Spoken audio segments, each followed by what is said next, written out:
This morning, the coronavirus outbreak at the White House growing. An internal memo obtained by ABC News revealing at least 34 people have now tested positive, up from 24 Wednesday afternoon. And now another top military official is positive after attending a meeting with the Joint Chiefs. General Gary Thomas is second in command of the Marine Corps. All but one of the Joint Chiefs are now in isolation after Coast Guard Admiral Charles Ray tested positive.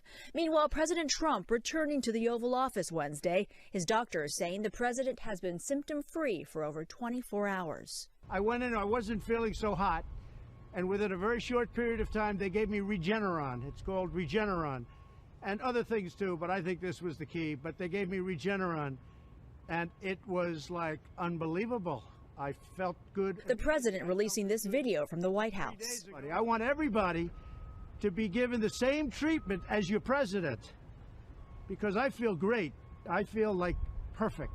Trump's chief of staff reassuring the public that the Oval Office is taking precautions. We've got safety protocols there that are not only from a PPE standpoint, but from a ventilation standpoint. But the White House now facing unprecedented criticism from the prestigious New England Journal of Medicine over the administration's handling of the pandemic, writing in a scathing editorial that U.S. leaders have taken a crisis and turned it into a tragedy. 32 states and territories are now seeing a rise in COVID cases. Some areas of the country are now facing new closures and restrictions.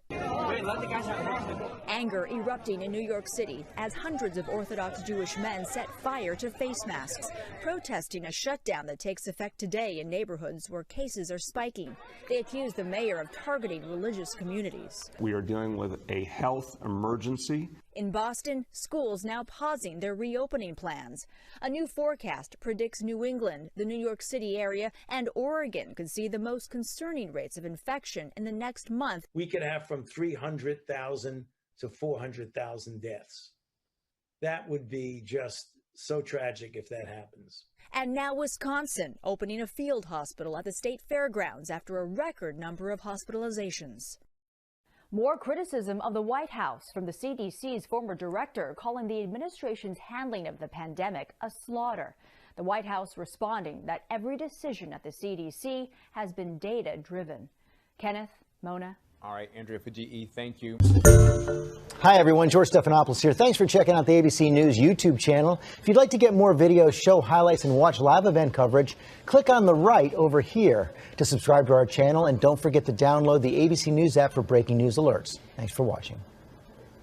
Administration's response to the coronavirus. A government scientist who was removed from his job is speaking out and claims he was pushed out for raising alarms about just how poor the U.S. response was to COVID-19. This comes as President Trump refuses to wear a mask and as another White House staffer tests positive for the coronavirus. Nicole Killian is at the White House this morning. Nicole, what's the latest? Well, a lot happening here at the White House. Michelle, the commissioner of the Food and Drug Administration, is now self-quarantining after coming into contact with someone who tested positive for COVID-19. The White House says it's testing staffers daily who are in close proximity to the president and vice president, while the president says he thinks the virus will go away even without a vaccine. CBS News has learned the personal assistant of Ivanka Trump is among the latest to test positive for coronavirus. This after the vice president's press secretary, Katie Miller, was diagnosed. She thanked well-wishers Friday night, tweeting, "I'm doing well and look forward to getting back to work for the American people." She's a wonderful young woman, and today she tested positive. She hasn't come into contact with me. Miller is the wife of senior presidential advisor Stephen Miller. Earlier this week, a member of the president's personal military valet also tested positive. The White House insists it's taking precautions, but the vice president did not wear a mask during a trip to Iowa. The president didn't wear one either at a Washington ceremony for World War II veterans. The wind was blowing so hard in such a direction that if the plague ever reached them, I'd be very surprised. Third, we need to conduct clinical trials to expand. After raising red flags about the administration's pandemic response, whistleblower Dr. Rick Bright spoke for the first time to 60 Minutes. The former vaccine official claims he was removed from his job for putting science over politics. Friday, a federal watchdog recommended he be reinstated. I'm the director of BARDA. To take me out of our organization focused on drugs and vaccines and diagnostics in the middle of a pandemic, the worst public health crisis that our country has faced in a century, and decapitate the BARDA organization to move me over to a very small, focused project of any scale, of any level of importance, is not responsible. Didn't make sense. This week, the government started shipping remdesivir, but concerns have emerged that the drug cleared for emergency use in COVID patients has been slow to reach some hospitals. Well, right now, I think there's a lot of confusion of how to distribute it. FEMA says the drug has been sent out to 7 states, but the next round will be handled by the Department of Health and Human Services. The White House says that task force member Dr. Deborah Birx will also help to coordinate distribution. Back to you, Dana. All right, Nicole Killian, thank you. In other news, magician Roy Horn won half and instead found the coronavirus spreading inside the White House. This is former President Obama blasts Mr. Trump's virus response as a, quote, chaotic disaster. Nicole Killian is at the White House. President Trump hosted a meeting Saturday with military leaders and his national security team. This as the coronavirus hits closer to home. CBS News has learned a personal assistant to Ivanka Trump has tested positive. The Secret Service has also acknowledged COVID cases in its ranks, and a member of the president's military valet was recently diagnosed. She hasn't come into contact with me. Friday, the president confirmed the vice president's press secretary, Katie Miller, tested positive for coronavirus. Miller, who is married to senior presidential advisor Stephen Miller, tweeted, "I'm doing well and look forward to getting back to work for the American people." This is probably the safest place that you can come to. The president's chief of staff said protocols will be reviewed. FDA Commissioner Stephen Hahn is self-quarantining after being in White House meetings this week, and other task force members are working remotely or following guidance from the White House physician. In a new audio recording obtained by Yahoo News, former President Barack Obama leveled some of his harshest criticism yet about the Trump administration's pandemic response. It has been an absolute chaotic disaster. During a web talk with former staffers, he also said the rule of law is at risk after the Justice Department dropped charges against former National Security Advisor Michael Flynn. Getting off scot-free. That's the kind of stuff where you begin to get worried. An Obama spokesperson confirms the call. The White House responded. There has been bipartisan recognition of President Trump's leadership, and his coronavirus response is unprecedented. Debbie? Nicole, thank you. And be sure to watch Face the Nation tomorrow morning.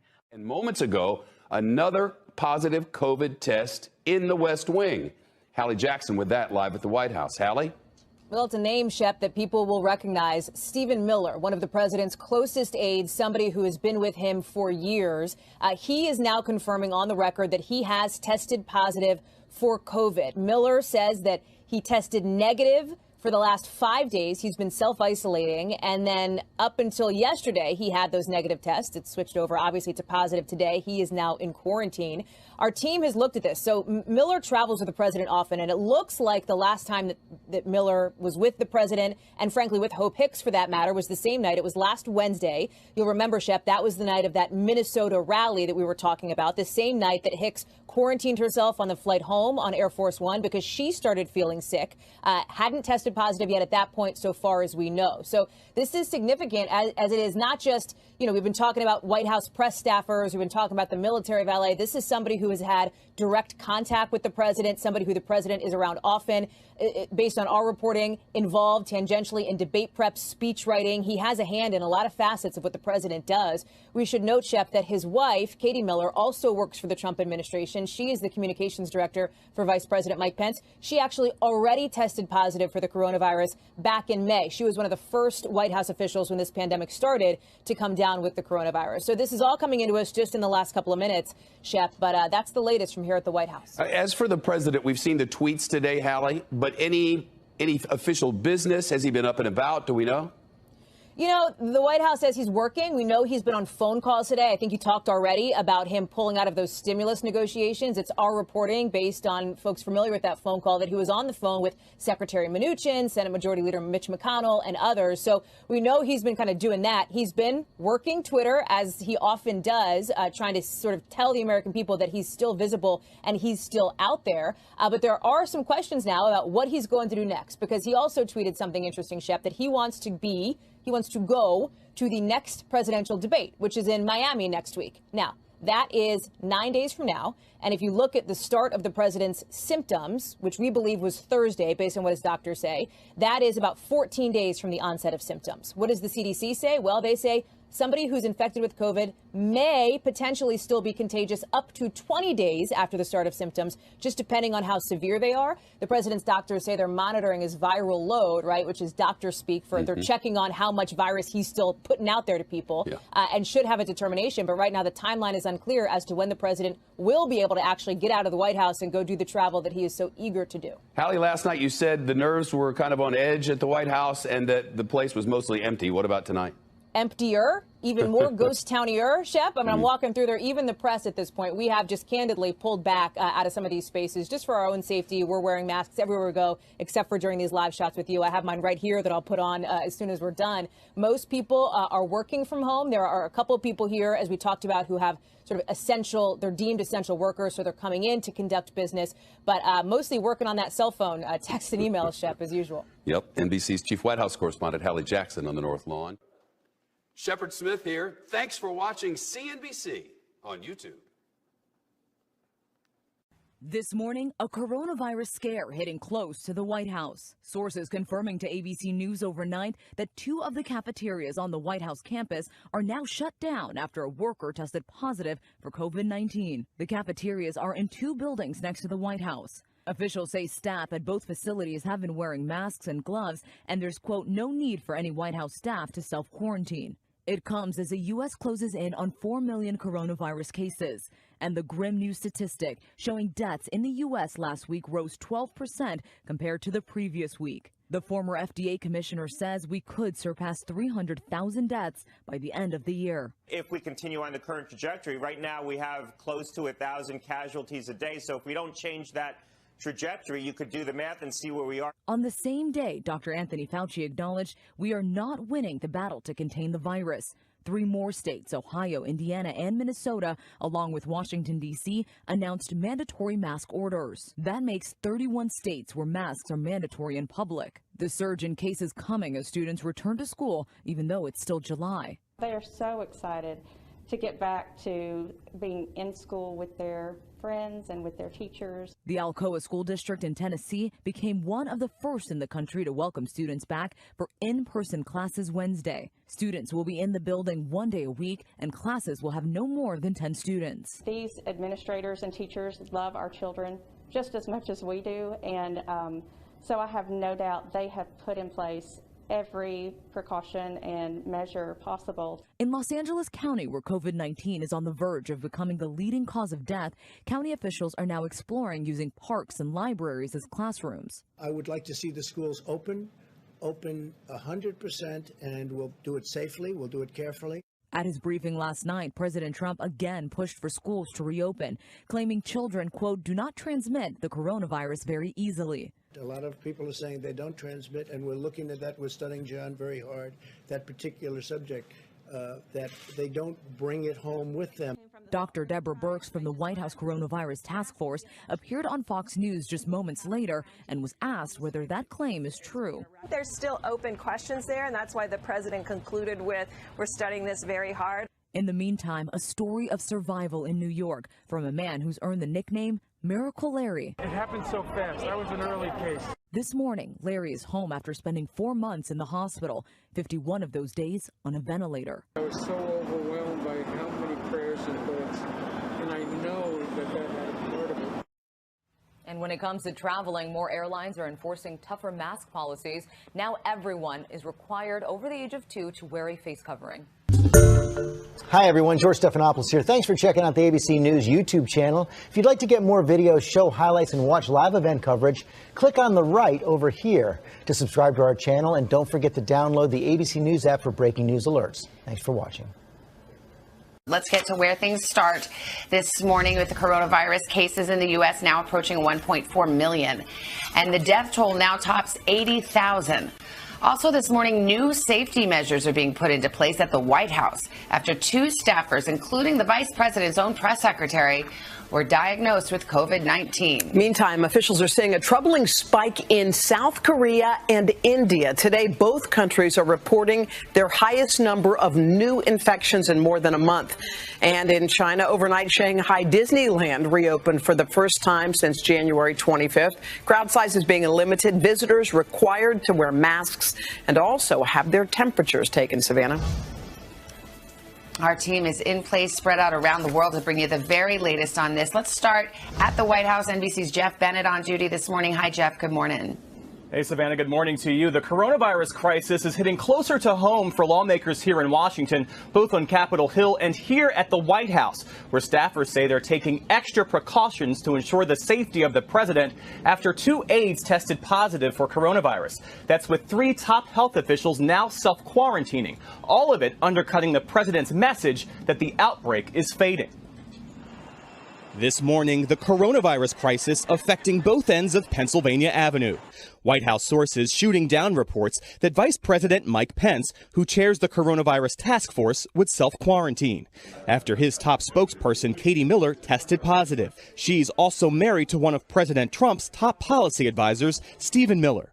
White House officials telling NBC News the vice president continues to test negative and has no restrictions to his schedule. On Capitol Hill, Tennessee Senator Lamar Alexander will remotely chair a hearing focused on safely returning to work and school after one of his staffers tested positive. 3 of the top witnesses for that hearing, Dr. Anthony Fauci, CDC Director Robert Redfield, and FDA Commissioner Stephen Hahn are also self-quarantining and are expected to appear by video conference. It is scary to go to work. You know, I was not part of the White House in March. I think that I'd be a lot safer if I was sitting at home than I would be going to the West Wing. But, you know, it's a time when people have to step up and serve their country. The discovery of the 2 infected staffers, including one of the president's personal valets, prompting the White House to ramp up its safety procedures. White House officials tell NBC News testing and temperature checks have been boosted throughout the West Wing. Senior staff who interact with the president are being tested daily. Some staffers in the president's residence are now wearing masks. And the entire West Wing is being sanitized on an even more frequent basis. The difficulty containing the virus at the White House, where testing is widely available, highlights the challenge facing businesses nationwide that lack those same resources. But that could get easier, with the FDA now announcing that it's given emergency authorization for a new type of coronavirus test called an antigen test. Health experts say it's generally cheaper and easier to manufacture than current methods, and the results are faster too. The FDA says the antigen test could potentially scale to test millions of Americans per day. It comes as former President Barack Obama is speaking out about the Trump administration's handling of the pandemic during a phone conference with members of the Obama Alumni Association, the audio obtained by Yahoo News. It would have been bad even with the best of governments. It has been an absolute chaotic disaster. The White House is responding to President Obama's comments in a statement that reads in part, "There has been a bipartisan recognition of President Trump's leadership and the American people have taken notice." That aside, the president, now confronting a coronavirus scare in his inner circle, risks undermining his efforts to convince Americans that it's safe to return to work and regular life. Hoda? All right, Jeff, thank you. Let's move overseas now to how other countries are handling COVID-19, including Great Britain. Overnight, Prime Minister Boris Johnson revealing the first steps toward easing lockdown restrictions there. Today, senior international correspondent Keir Simmons joins us now from London. Hey, Keir, good morning.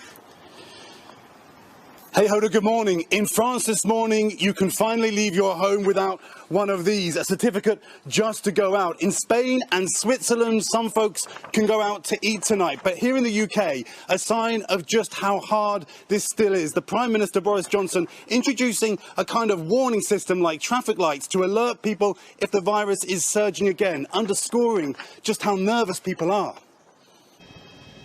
This morning, as most of Europe relaxes the rules, Britain reopening more slowly and ready to reimpose restrictions if necessary. The Queen may not return to public duties, reports say, until a vaccine is found. Buckingham Palace telling NBC News she's taking appropriate advice.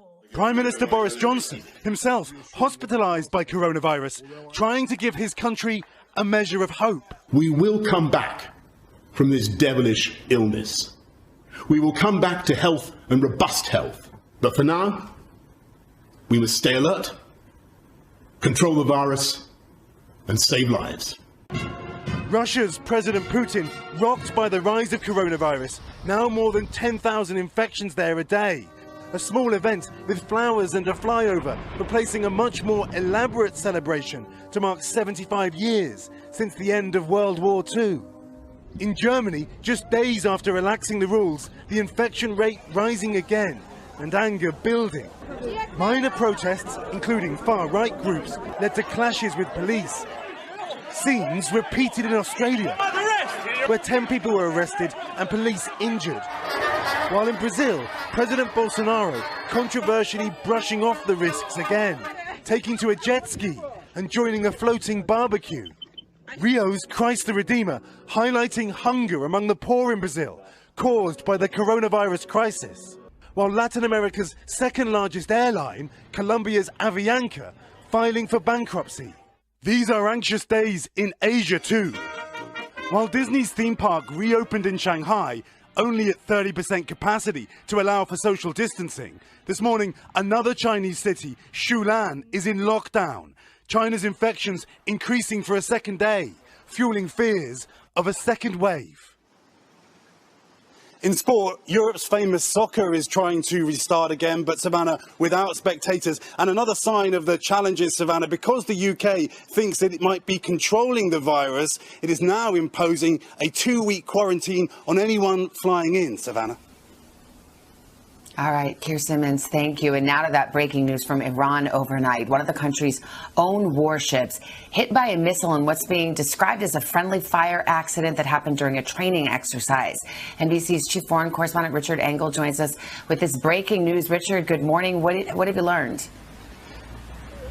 Good morning, Savannah. The Iranian state media have put out a statement, also released some images, and the army has put out a statement. This was a naval training exercise gone wrong, in which an Iranian destroyer accidentally fired a missile at one of its own support vessels. That vessel was laying out targets, and according to Iranian authorities, it got too close to one of the targets that it was releasing, and when the destroyer tried to fire at the target, it accidentally hit that support ship, killing, according to Iranian officials, 19 sailors and injuring 15 more. Iran is describing it as an accident.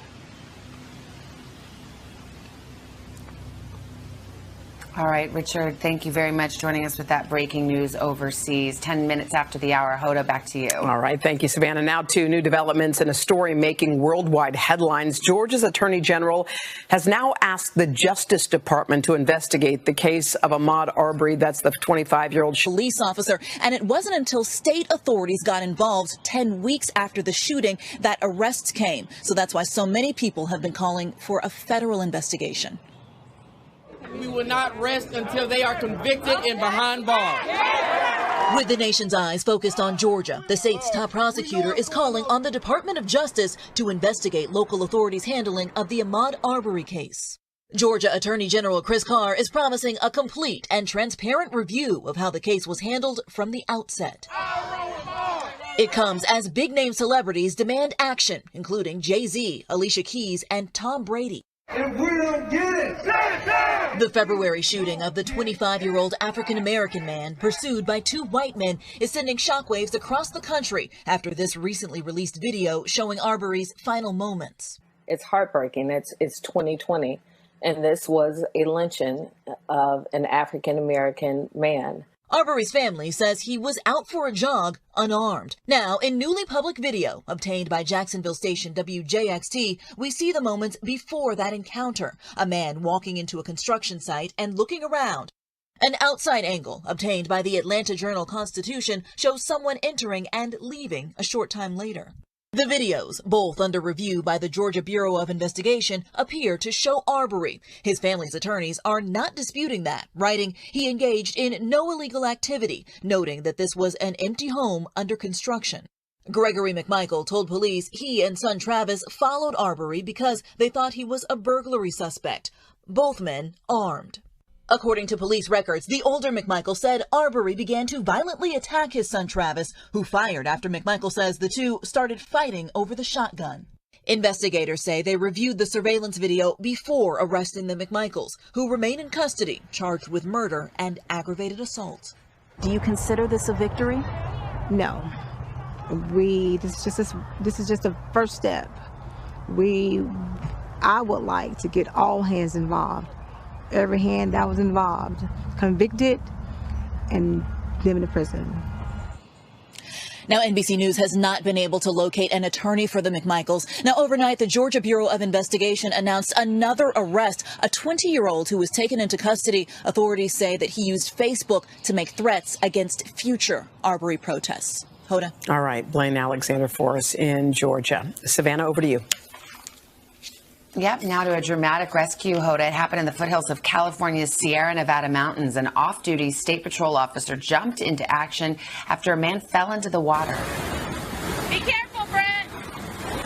It's happened over the weekend at Angel Falls. Officer Brent Donnelly, who happened to just be hiking in the area, used a strap from his backpack and a branch to reach out to the man who had become trapped in a whirlpool. The hiker apparently had misjudged how fast that water was moving and had tried to cross.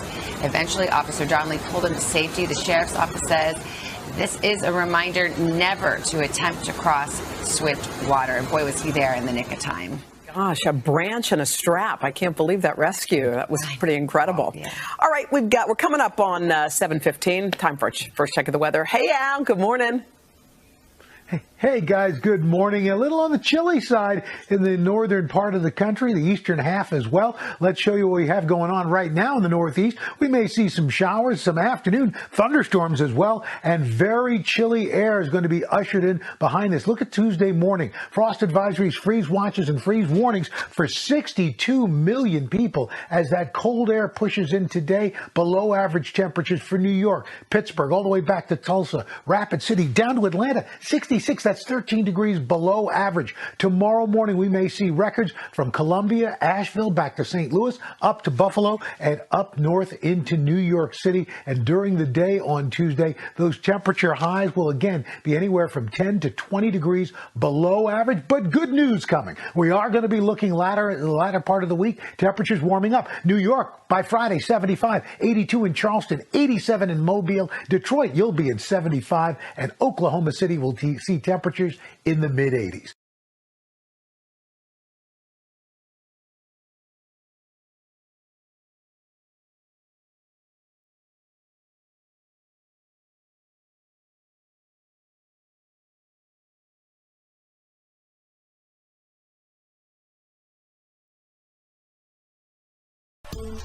It's a fear for so many families. One person tests positive for COVID-19, then the virus spreads from loved one to loved one. Today, First Lady Melania Trump is sharing her experience with coronavirus, talking about her fears for her family.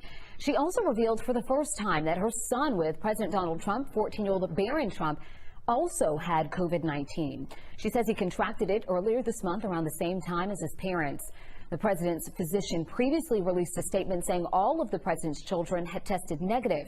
Mrs. Trump says Barron tested positive in a subsequent test one day later. She says he had no symptoms and has since tested negative. Mrs. Trump also talks about her personal recovery journey, saying the most impactful part of her process was the opportunity to reflect. She also says she hopes to resume her duties as First Lady soon and that she is praying for our country.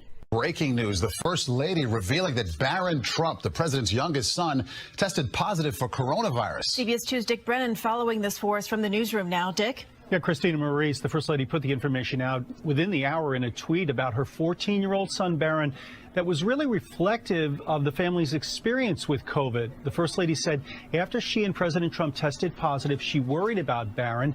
He had first tested negative, but soon did test positive. She writes that Barron is a strong teenager and exhibited no symptoms, and he has since tested negative. First Lady says she was grateful the family could take care of one another and spend time together. As for her own case, Mrs. Trump said she had minimal symptoms, though she said they hit all at once. She said it was like a roller coaster. Mrs. Trump says she experienced body aches, a cough, and headaches, and felt extremely tired most of the time. But unlike President Trump, who received experimental drugs, Mrs. Trump says she chose a more natural route in terms of medicine, opting for more vitamins and healthy food, and she did get the support of doctors. The First Lady says she is now negative. The president, of course, is also negative. Mrs. Trump says she's looking forward to resuming her duties. In the newsroom, Dick Brennan, CBS 2 News. Maurice. Betsy, breaking at 5, we just learned this afternoon President Trump's son Barron also had the coronavirus. According to the Associated Press, First Lady Melania Trump confirmed that her teenage son tested positive for COVID-19, but did not show any symptoms.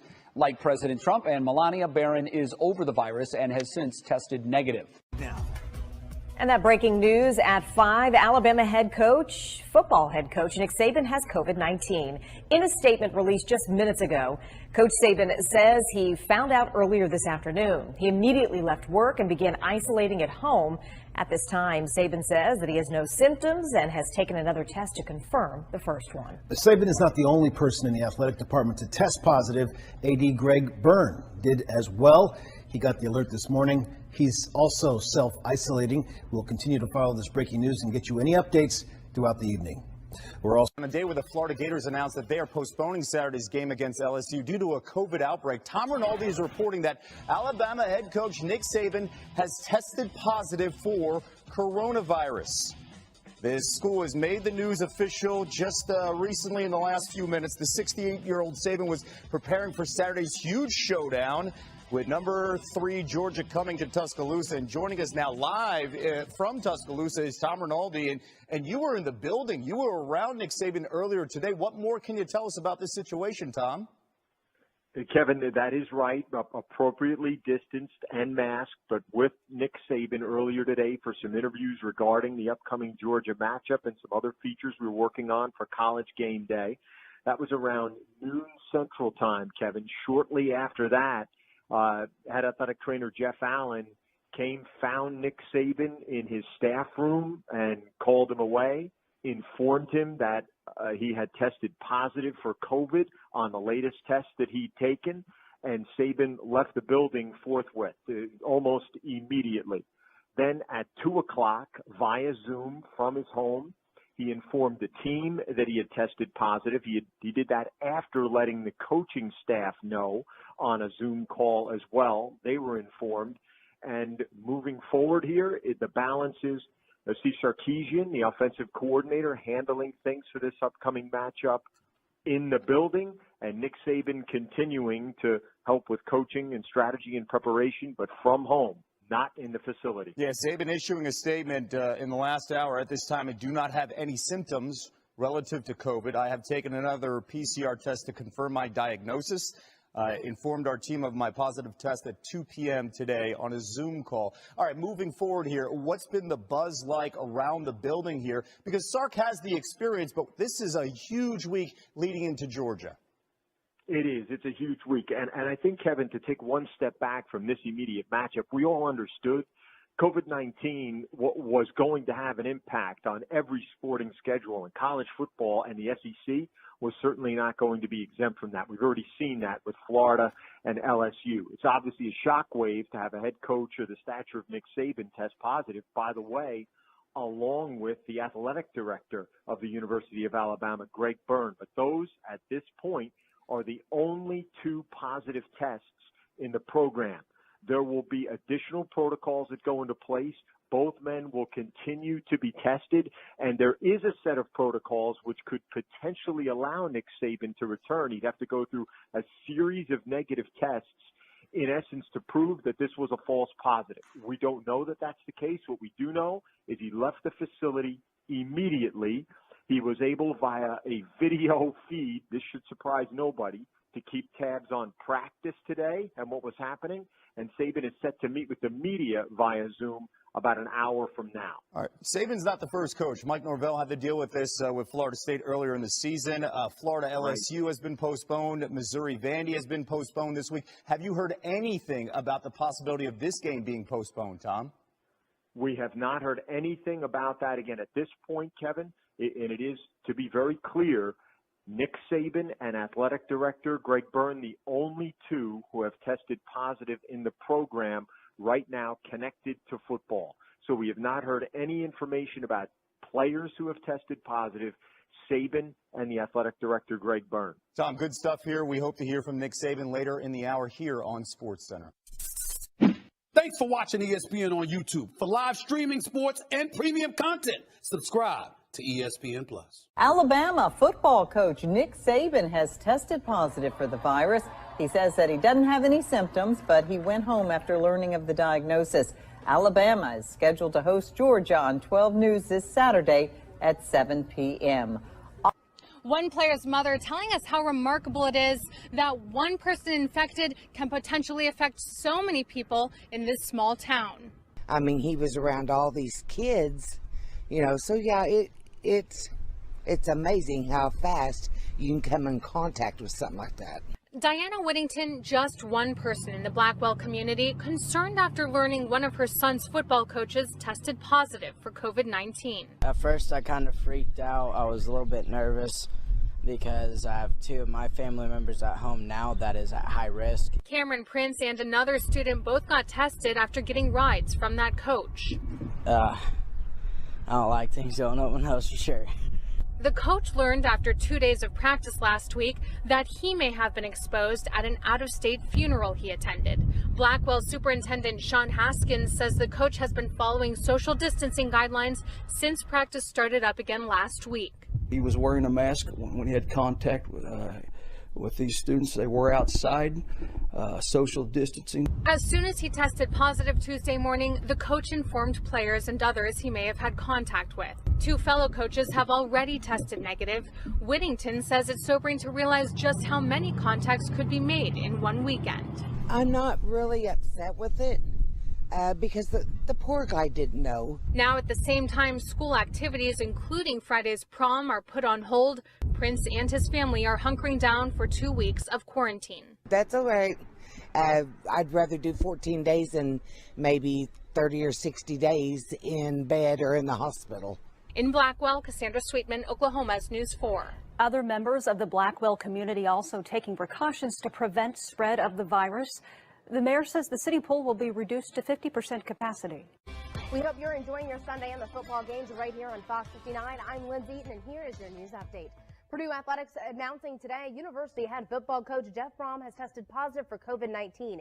He tested positive on an antigen test, and they are still waiting confirmation from a PCR test. Purdue is scheduled to begin their season Saturday against Iowa. Positive for COVID-19. More than 500 students are currently on campus for the university's early start and summer start programs. All students were required to take a COVID-19 saliva test during check-in. Students were tested on July 9th and 10th. Results came back within 48 hours.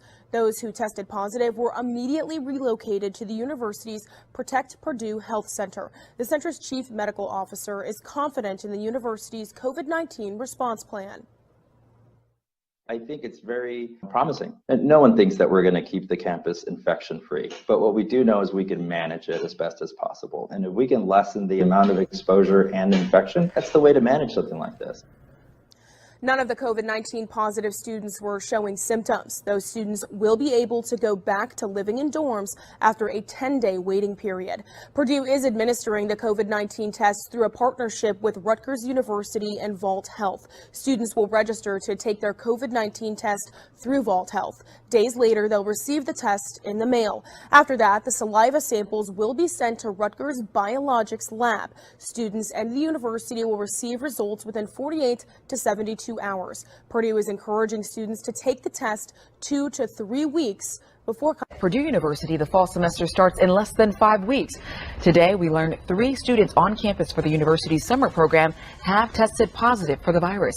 Those 3 students, they are isolated, and the university is using this as a learning opportunity for how to respond this fall. Fox 59's Aaron Cantrell went to West Lafayette today to find out what's being done to keep students safe. I definitely didn't expect to be back after shutting down in the spring. In March, students at Purdue University had to quickly make new arrangements when COVID-19 hit. Events were canceled, and most classes went from in a classroom to online. I know some people who had to have other people take some of their stuff for them because they couldn't get back or couldn't fly with all of their luggage. Time has gone by, and the first wave of students in the summer and early start programs have moved back, and some are already testing positive for coronavirus. We know that we're going to have infections on campus, but if we can really get that number down to a small percentage, that's going to be extremely helpful. Of the 504 students in these programs, 3 were positive for the virus, and they were all asymptomatic.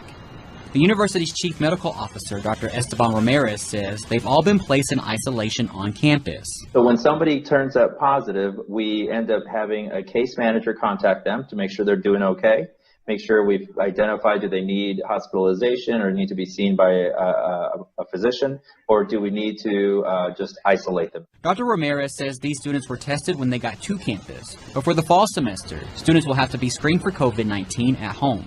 I can stay at home, do my 2 weeks quarantine there, and then travel once I'm done my self-quarantine period. The Vault Health COVID-19 test kit is mailed to a student's house, and they take the test themselves. It's a saliva kit, just like you mentioned. That has to be supervised, so they're actually going to have a telehealth visit during the time when they leave their sample, just to make sure that if there's any questions. He says the goal of these kits are to prevent people from coming to the campus positive, and it makes it easier to catch people who aren't showing symptoms. Sophomore Allison Rusnick thinks the university is doing the best they can to prevent the virus from spreading. I feel like Purdue's on top of everything, and I think they're handling it really well, but I'm definitely excited to be coming back. More than 40,000 students are expected to return in the fall, and the university plans to do pool sampling. I might test, let's say, a building, one building, but only test, let's say, 20 out of that building. And then if that's positive, I know I got to test everyone in that building because there's a source there. University officials want students to have the true college experience, but keeping in mind, COVID-19 still exists.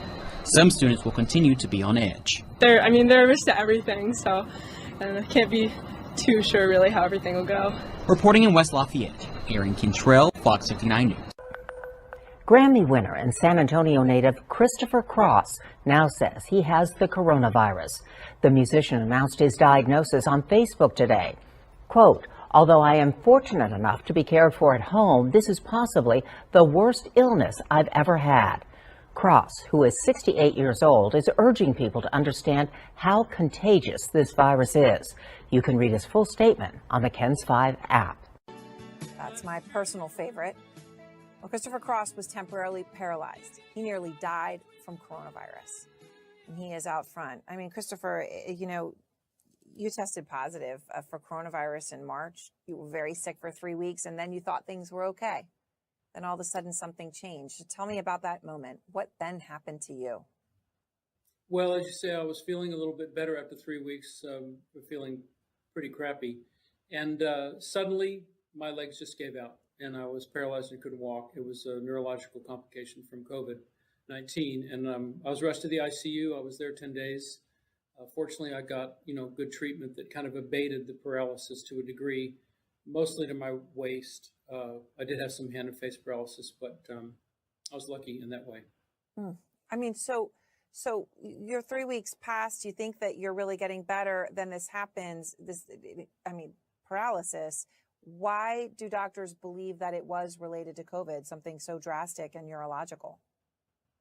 Well, I did a test for it, but they're convinced it was from COVID because what's wrong with me is access through a viral infection, which COVID is. So I was only the second person in the world to have this happen, but since there have been many, and typically it's only 1 in 100,000. So they know it's from that, and it was just a complication, which there are a lot of with COVID that people don't realize, and that's kind of why I'm so pleased to talk to you, to warn people that they got to be careful. This could happen to you.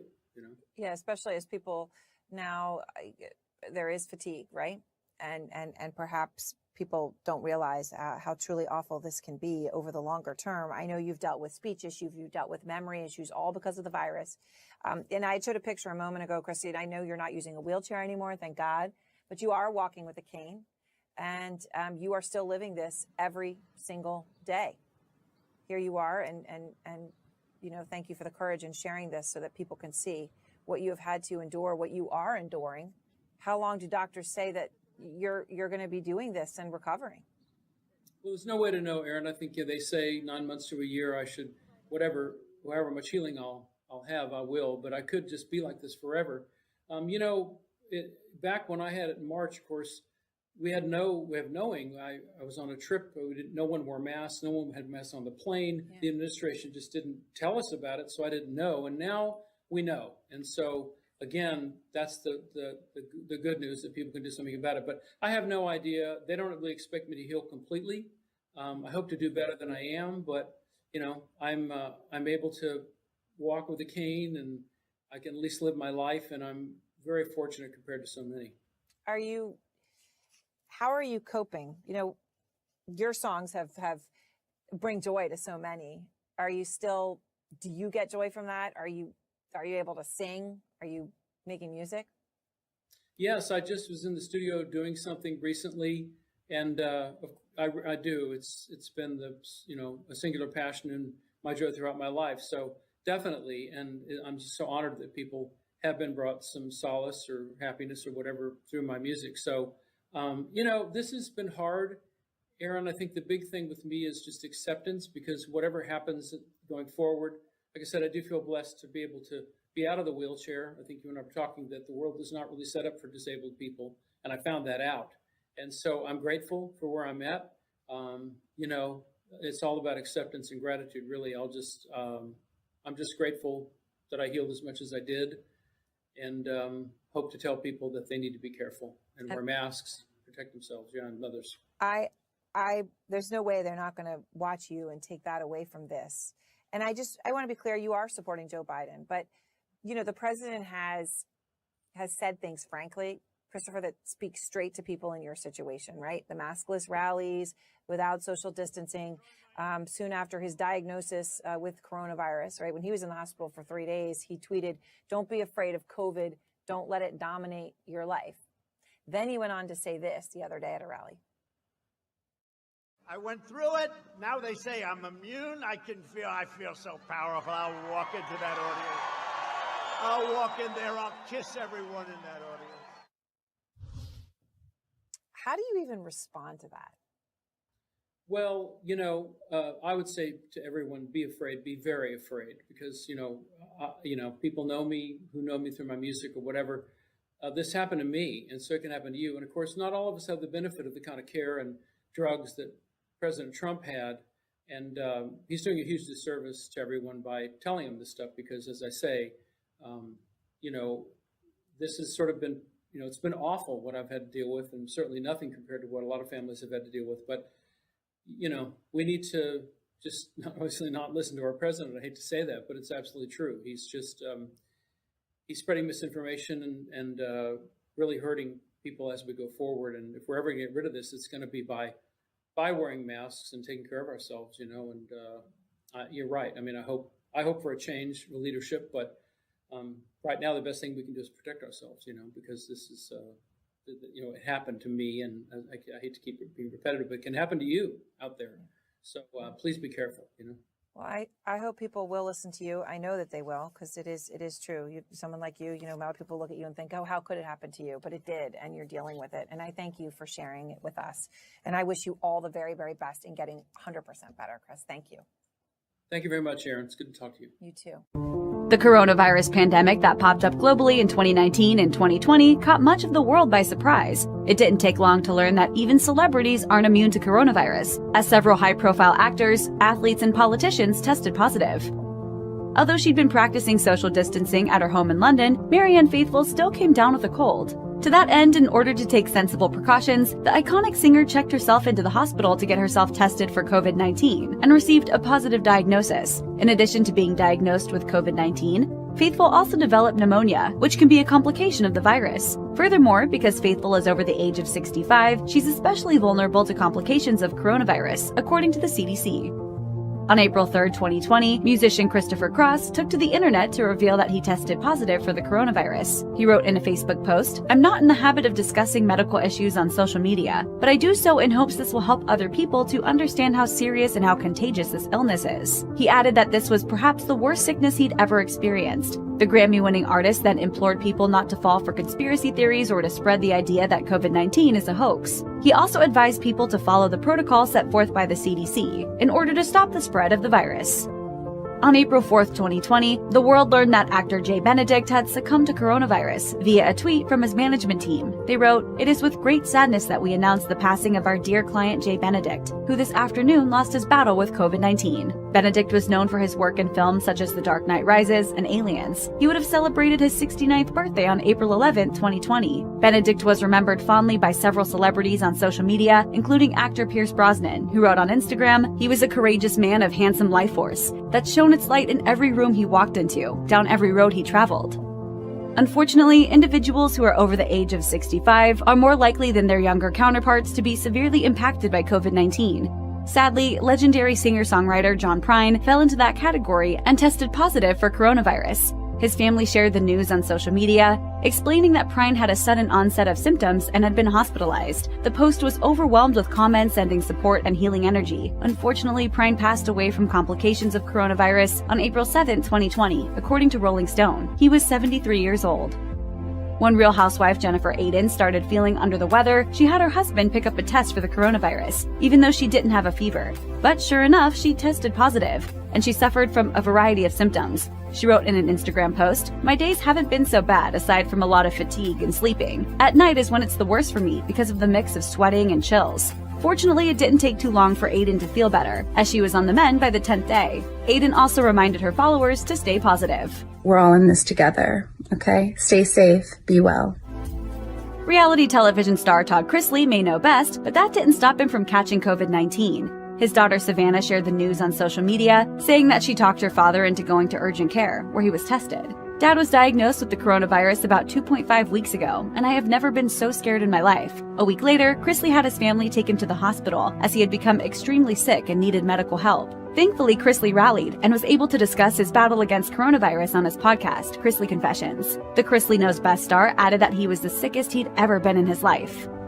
In early March 2020, all of the shows on Broadway went dark in an effort to stop the spread of coronavirus. But that didn't stop actor Danny Burstein from coming down with a bad case of COVID-19, which landed him in the emergency room. The theater actor penned an essay about his experience for The Hollywood Reporter. "I'd been coughing up blood for 2 to 3 days. It was when I was on my hands and knees in the shower that I knew it was time to go to the hospital." Once in the competent care of doctors and nurses at St. Luke's Hospital, Burstein realized just how bad the pandemic was. Fortunately, Burstein made it out on the other side and returned to his home to finish recuperating.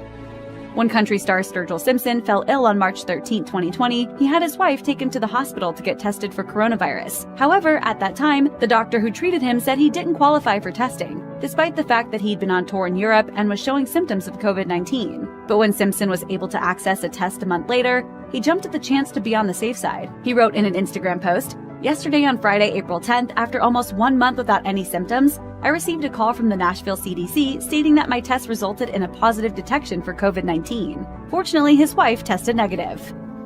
According to the CDC, it's possible to be infected with the coronavirus but show no symptoms and never get sick. That was the case for news anchor George Stephanopoulos, who got tested for the virus after his wife, Allie Wentworth, was diagnosed with COVID-19. He revealed to Good Morning America that he was basically asymptomatic. "I've never had a fever, never had cough, never had shortness of breath, never had chills, any of the classic symptoms." That's in stark contrast to Wentworth's experience, as she fell severely ill because of the coronavirus.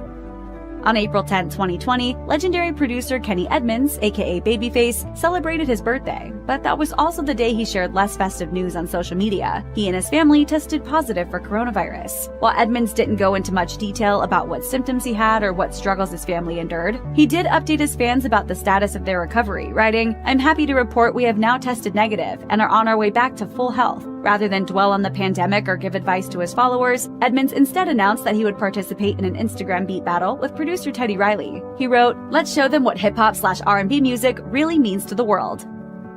Check out one of our newest videos right here. Plus, even more list videos about your favorite celebs are coming soon. Subscribe to our YouTube channel and hit the bell so you don't miss a single one.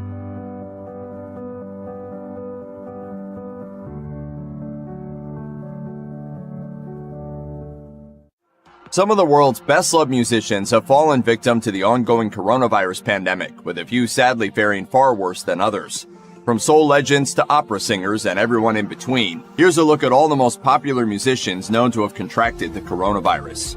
There are only a handful of American singer-songwriters so original, influential, and idiosyncratic that they rank with the great poets of the English language. One of them is John Prine. Straddling country, folk, bluegrass, and other traditional rootsy styles on the dozen-plus albums he's recorded since the early 1970s, Prine crafted a number of highly regarded off-covered songs like Illegal Smile, You Never Even Called Me By My Name, and Grandpa Was a Carpenter. He was also an innovator on the production side of music, breaking away from the industry establishment in 1981 to form his own label, Oh Boy Records. In 2019, Prine was inducted into the Songwriters Hall of Fame, and in January 2020, he received a sterling tribute from his peers and successors in the form of a Grammy Lifetime Achievement Award. However, having beaten cancer, Prine was hospitalized on March 26, 2020 for symptoms of COVID-19. Soon thereafter, he was intubated, and his wife and manager Fiona Prine revealed that the situation was critical. Although he entered a stable condition a few days later, his condition sadly regressed, and Prine passed away on April 7th. He was 73 years old. When I get to heaven, I'm going to shake God's hand. I'm going to thank him for more blessings than one man can stand.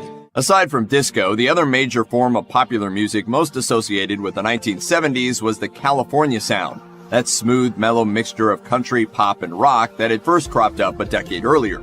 The biggest acts of this subgenre included the Beach Boys, the Eagles, and, of course, singer-songwriter Jackson Browne. An inaugural act on the adult rock-friendly label Asylum Records, Browne's honeyed, gentle, soulful voice and guitar strumming made him one of the most popular solo acts of the 70s and early 80s, with hit character studies like Running on Empty, Doctor My Eyes, and Somebody's Baby. After spending the last couple of decades throwing himself into various causes, charities, and political protests, Browne was inducted into the Rock and Roll Hall of Fame in 2004. But in 2020, he became one of the most notable famous people to be temporarily sidelined by the coronavirus. He told Rolling Stone, "As soon as I had a small cough and a temperature, I tested.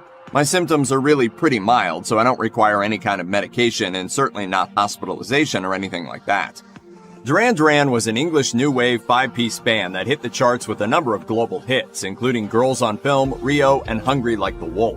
And while lead singer Simon Le Bon was certainly a hit with the band's ravenous fans, bassist John Taylor gave him a whole lot of competition. Taylor also pursued other projects, both during and after his time in Duran Duran, notably as a member of the supergroup The Power Station with singer Robert Palmer, with whom he had a couple of big hits. On April 5th, 2020, Taylor revealed via his Instagram account that, almost 3 weeks prior, he had tested positive for the coronavirus. He wrote, "Perhaps I am a particularly robust 59-year-old, or I like to think I am, or was blessed with getting only a mild case of COVID-19. But after a week or so of what I would describe as a turbocharged flu, I came out of it feeling okay." Pink was very different from the rest of the crowd of young female pop singers that stormed onto the Billboard charts in the early 2000s. Rocking cropped and dyed hair, her songs featured rock instrumentation, and her lyrics frankly discussed personal struggles, failings, and messages of healing. Above all, though, it was her soaring and slightly raspy voice that propelled tunes like So What, Get the Party Started, and Sober to the top of the charts. On April 3rd, 2020, the singer announced on Instagram that she and her 3-year-old son had both tested positive for the disease 2 weeks earlier, and had since made a full recovery. She wrote, "My family was already sheltering at home, and we continued to do so for the last 2 weeks, following the instruction of our doctor. Just a few days ago, we were retested and are now thankfully negative." I'm hoping that we're out of the woods, but this thing is a roller coaster. Like, just when you think you're better, something else happens. The singer also pledged $1 million to fight against the disease, earmarking half for the Temple University Hospital Emergency Fund in Philadelphia, where her mother worked for nearly 2 decades. The other half will find its way to the City of Los Angeles Mayor's Emergency COVID-19 Crisis Fund. Christopher Cross was the captain of an ultra-smooth, male-dominated subgenre known as yacht rock. He hit number 1 with Sailing, a sleepy, gentle song all about the greatness of boats and, well, how great it is being on them. In 1981, Cross accomplished a feat at the Grammys few others have managed. After the release of his first album, he won all 4 major awards, taking home Record of the Year, Song of the Year, Album of the Year, and Best New Artist. But because tastes changed quickly, Cross didn't score a top 40 hit after 1984, although he still toured and maintained a large fan base. In April 2020, Cross revealed to those fans that he had contracted coronavirus. In a post on Instagram, he wrote, "I'm sorry to report that I am among the growing number of Americans who tested positive for the COVID-19 virus. Although I am fortunate enough to be cared for at home, this is possibly the worst illness I have ever had." Bon Jovi might have begun life as a hair metal band, being lumped in with the likes of Poison and Whitesnake thanks to its members' giant hairdos, screeching guitar licks, and huge firework-filled arena tours. But the band weathered the death of hair metal in the early 1990s, evolving into a more straight-ahead mainstream pop rock group. And part of the credit for Bon Jovi enduring as a legacy act goes to David Bryan. While not as famous as lead singer John Bon Jovi or guitarist Richie Sambora, Bryan has added his keyboard skills to the band's extensive list of hit songs since 1983. Over the years, Bryan has experienced more than his fair share of health scares. He once accidentally sliced off part of a finger and had to endure months of painful physical rehabilitation. He also once caught a parasite during a tour of South America. And in March 2020, he contracted the coronavirus. Bryan came down with the usual symptoms, including a fever, headaches, and body aches. After it became difficult for him to move and breathe, he was prescribed a round of antibiotics to treat the condition. His wife also tested positive for the virus. Known for both his solo work and as a member of the seminal 80s and 90s group The Ghetto Boys, Scarface is an icon of the Houston rap scene and the hip-hop world in general. In a Zoom interview with fellow Ghetto Boys member Willie D, Scarface broke the news that he'd been diagnosed with the coronavirus and had fought an extremely hard battle with the disease. Like, I've been to the point where I just felt like I was gonna die, bro. Scarface said his symptoms started out as a throat irritation but began to worsen, leading him to eventually require hospitalization. At one point, the rapper said his kidneys failed. It's a cold thing, big homie. Yeah. It's cold, man. Virtually synonymous with the wild go-go British rock scene of the 1960s, Mary Ann Faithfull hit it big with As Tears Go By when she was still just a teenager. Further British Invasion singles and her headline-grabbing relationship with Mick Jagger would only increase her fame. In the 70s, drug use and severe laryngitis completely changed Faithfull's sweet and clear voice into lower, raspier territory, which she unveiled in the 1979 comeback album Broken English. On April 5, 2020, Faithfull's manager Francois Rivard told the media that his client was under treatment in a London hospital for COVID-19. In addition to her career-altering struggles with drugs and a medically changed voice, Faithfull has also previously struggled with hepatitis C and breast cancer. Rivard said, "We all wish her well and a full and speedy recovery." Opera isn't as universally popular an art form now as it was a couple of hundred years ago, and you could probably count on one hand the number of opera singers that the average person can name. In fact, you'd probably only need 3 fingers. In the 1990s, the 3 tenors toured and recorded albums, and they were giants of their genre, titans blessed with superhuman deep voices. Jose Carreras, Luciano Pavarotti, and of course, Plácido Domingo. One of the most famous opera vocalists on the planet, Domingo was already massively successful and beloved throughout the opera houses of Europe. In fact, he sang his signature role, the title character in Otello, more than 200 times. In a Facebook post on March 22, 2020, Domingo broke the news that he'd tested positive for COVID-19 and had gone into self-isolation with his family. He wrote, "Currently, we are all in good health, but I experienced fever and cough symptoms." On March 31st, the 79-year-old singer revealed on social media that he was feeling much better and was continuing to rest up. Austin band Asleep at the Wheel reinvented and expanded American music in the 1970s, combining traditional styles like Western swing and country music with rock, folk, and Americana. And leader Ray Benson led the charge. Despite a changing lineup of nearly 100 musicians over the decades, Asleep at the Wheel is essentially his band. He also brought his sound to dozens of others, producing artists such as Vince Gill, Susie Boggess, and Merle Haggard. On March 31st, 2020, shortly after celebrating his 69th birthday, Benson announced that he'd tested positive for the coronavirus and had experienced minor symptoms, including feeling fatigued and dizzy. In the early 90s, country music crossed over into the pop music world in a big way, thanks to charismatic hitmakers like Joe Diffie. Diffie mixed the slickly produced pop sensibility of the era with a twang and down-home relatability that evoked classic country stars of eras long gone by, such as Hank Williams and Hank Williams Jr. Music fans flipping over to CMT wouldn't go long without seeing one of Diffie's fun videos for his huge hits, like Third Rock from the Sun or Bigger Than the Beatles. Diffie scored his last big hit in 2000, but he continued to tour and record. Sadly, he made headlines again in 2020 when he tested positive for the coronavirus. Diffie developed severe complications, and on March 29, 2020, the country crooner passed away at the age of 61.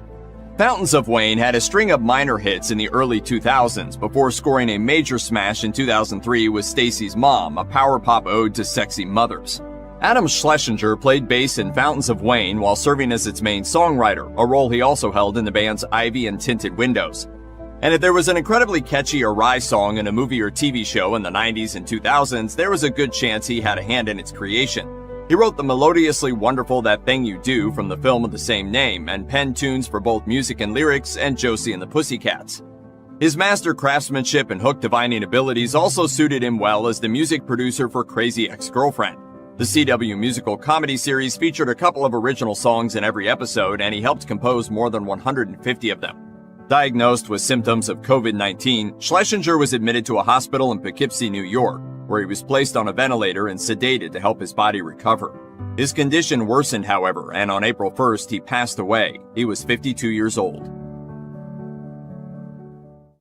The rise of COVID-19 has spurred a worldwide front against a relentless invisible assailant. But as more and more high-profile cases emerge, grim details of the novel coronavirus and its physical manifestations are becoming very real. Along with some of the biggest names in entertainment, here are the musicians struggling with the virus and telling the tale. Music in its purest form is raw. Music producer Andrew Watt, who has worked with Post Malone, Cardi B and Ozzy Osbourne, announced that he tested positive for the coronavirus. In a series of posts from the editor of DJ Booth, Watt shared his account of the rapid progression of the infection that ultimately led the 29-year-old to be placed on a breathing machine. On the morning of March 6, 2020, a bedridden Watt said he felt like he had been, quote, hit by a bus. But a doctor claimed that he couldn't possibly have the virus since he hadn't left the country and spends all of his time in the studio or at home.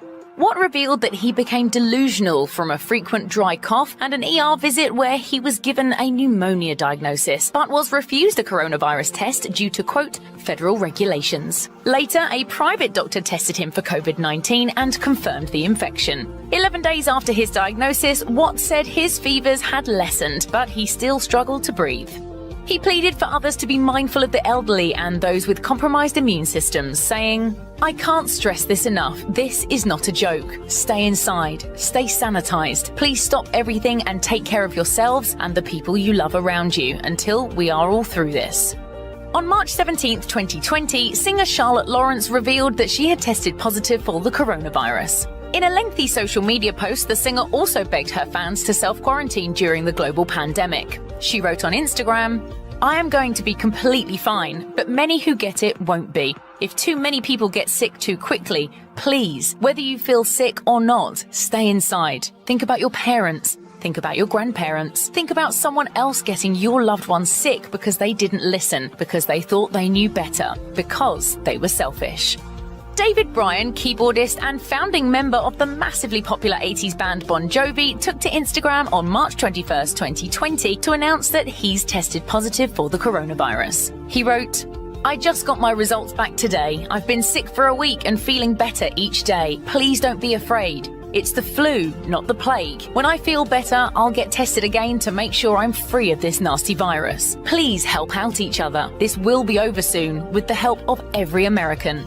In addition to touring with Bon Jovi, Bryan is a Tony Award-winning composer-lyricist for his work on the 2010 Broadway musical Memphis and has released 3 solo albums.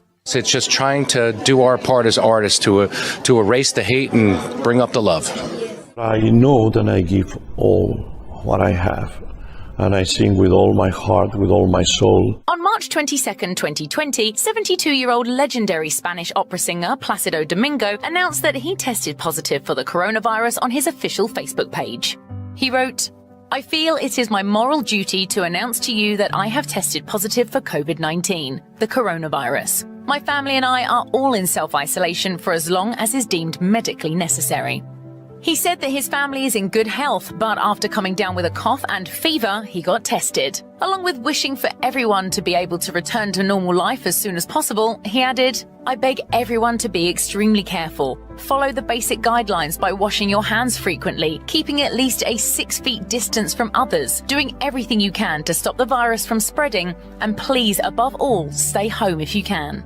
There's people there that, really love you, and people there that have couldn't care less. Singer-songwriter and Rock and Roll Hall of Fame inductee Jackson Browne revealed in a March 24, 2020 interview that he tested positive for the coronavirus. He revealed to Rolling Stone, "As soon as I had a small cough and a temperature, I tested for COVID-19. My symptoms are really pretty mild, so I don't require any kind of medication and certainly not hospitalization or anything like that." The 71-year-old is in self-quarantine at his Los Angeles home as of April 2020. Browne suspects he caught the virus at the Love Rocks NYC benefit concert a few weeks prior. He now regrets agreeing to do the show, but ended the interview on a note of solidarity, adding, "It's important for us all to be pretty forthcoming about what we're going through. Our experiences will be helpful for others to know. I don't think my case is that important, but it might be helpful to know that some people don't get this really bad. The idea that we can contribute to the overall herd immunity. You get over this as quickly as you can and be available to help others." No games being played, all right? The other day, I got tested for the coronavirus yesterday, and it came back positive. Rapper Slim Thug posted a video to Instagram on March 24, 2020 to announce that he tested positive for the coronavirus. He said he took every precaution according to CDC guidelines, yet still caught the virus, despite his socially responsible measures. Y'all gotta take this stuff serious. Sit home, self-quarantine. Do not come outside. He added that although he feels better now, he suffered challenging symptoms and encouraged others to take the coronavirus seriously. I feel better now. I don't have no fever, or nothing like that. So I feel like I'm good, but y'all better take it serious. It's real out here, coronavirus. During a March 26, 2020 live stream with his Ghetto Boys bandmate Willie D, legendary rapper Scarface revealed that he tested positive for the coronavirus. He then went on to describe his situation that started with an itchy throat and escalated quickly to fever, vomiting, pneumonia in both of his lungs, kidney failure, and multiple stays in the hospital. He said, I've been to the point where I just felt like I was gonna die, bro. Saying that he does suffer from asthma, which likely complicated the situation, the rapper claimed he hadn't traveled or otherwise been in any particularly risky situations. He then advised fans to take the virus very seriously. Luckily, his situation improved to the point where he could recover and quarantine at home. And although it's been a long struggle to get well, he expects to fully recover. "I'm just glad to be alive, man. I can't wait to go out and suck up some of this sunshine." Once you own a part of our song, there's no turning back. You're a part of us. Chuck Billy, the lead singer of the thrash metal band Testament, revealed to Rolling Stone that he tested positive for the coronavirus after returning from a 5-week European tour in early March 2020. He explained that he felt fine during the tour, even cancelling a stop in Italy, but got hit once he returned to America.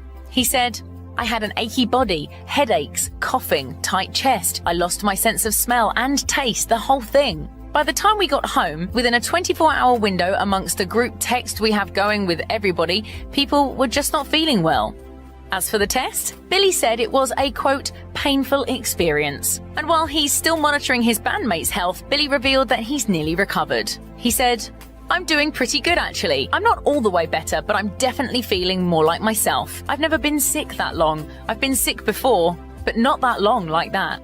Just wanted to check in. I'm really quiet right now, and we'll probably continue to be quiet, just sort of taking all of this in. In an Instagram story posted on April 2nd, 2020, love song singer and Grammy winner Sarah Bareilles revealed that she had tested positive for the novel coronavirus. She said in a video via Good Morning America, "I had it, just so you know.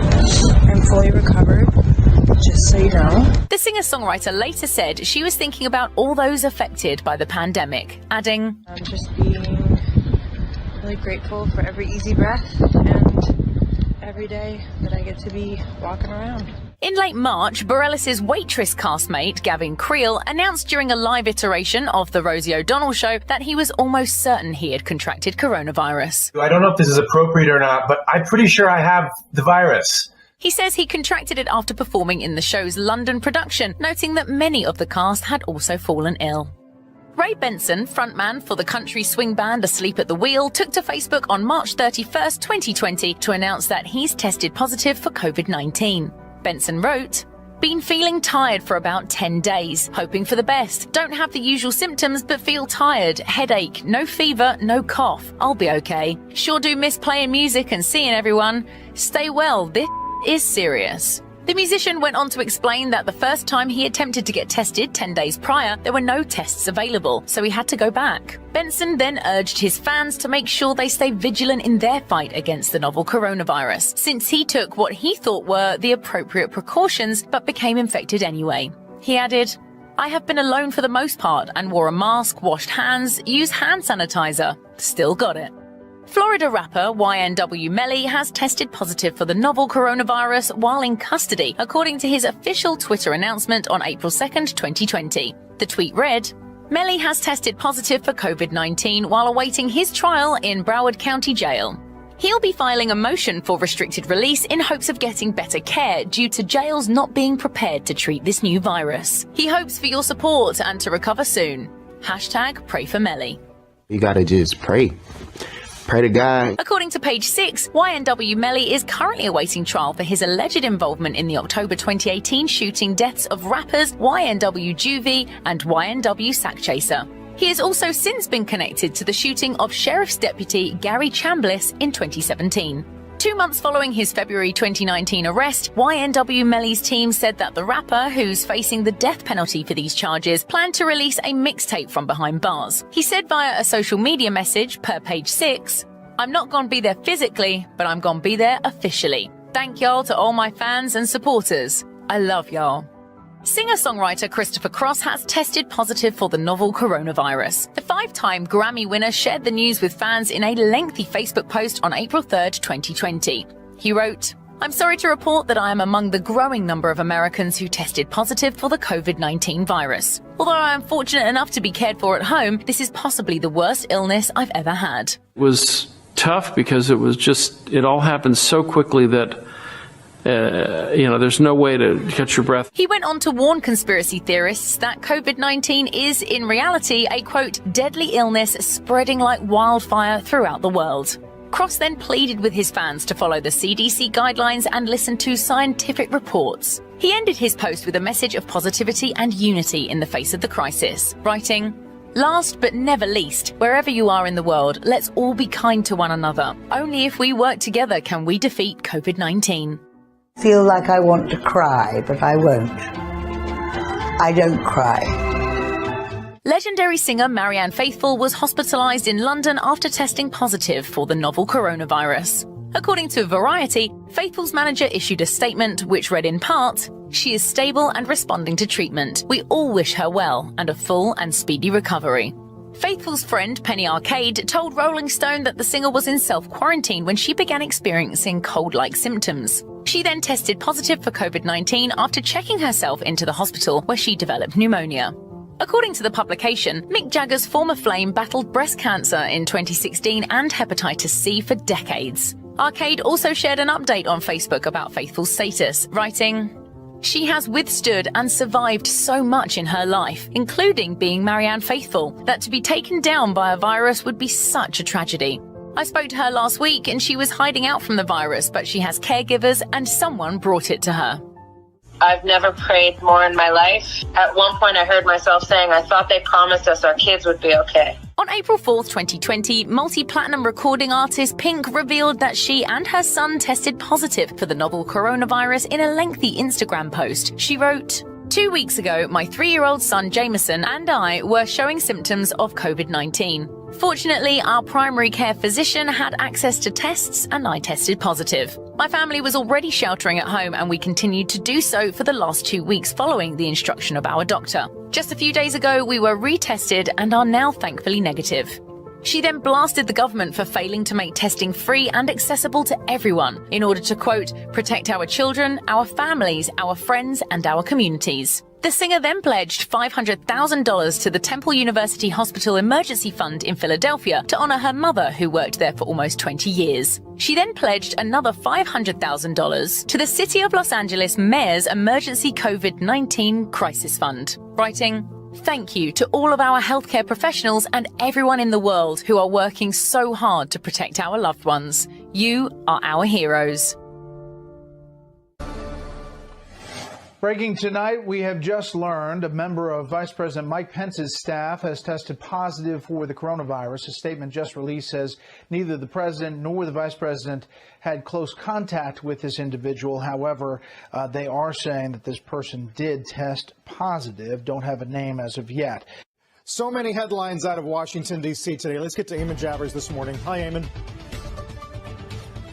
Yeah, Carl, some news now from NBC. A member of Vice President Pence's staff has now tested positive for the coronavirus. This according to an administration official speaking to NBC News. Now, we know that the vice president was scheduled to go to Des Moines, Iowa this morning. His plane did take off this morning, took off about an hour late, though, and reporters traveling with the vice president this morning said that a number of staffers disembarked the plane during the course of that delay. Not clear exactly why that may have happened this morning, but an administration official now telling NBC News that a member of the vice president's staff did test positive for the coronavirus. That said, the staff member who tested positive was not traveling with the vice president today to Iowa. So we expect to get some more details from the vice president's office shortly, perhaps when that plane lands in Iowa today. And this, of course, follows that news yesterday that the president's valet, a person in the United States Navy who serves the president, tested positive for the coronavirus as well. The president said that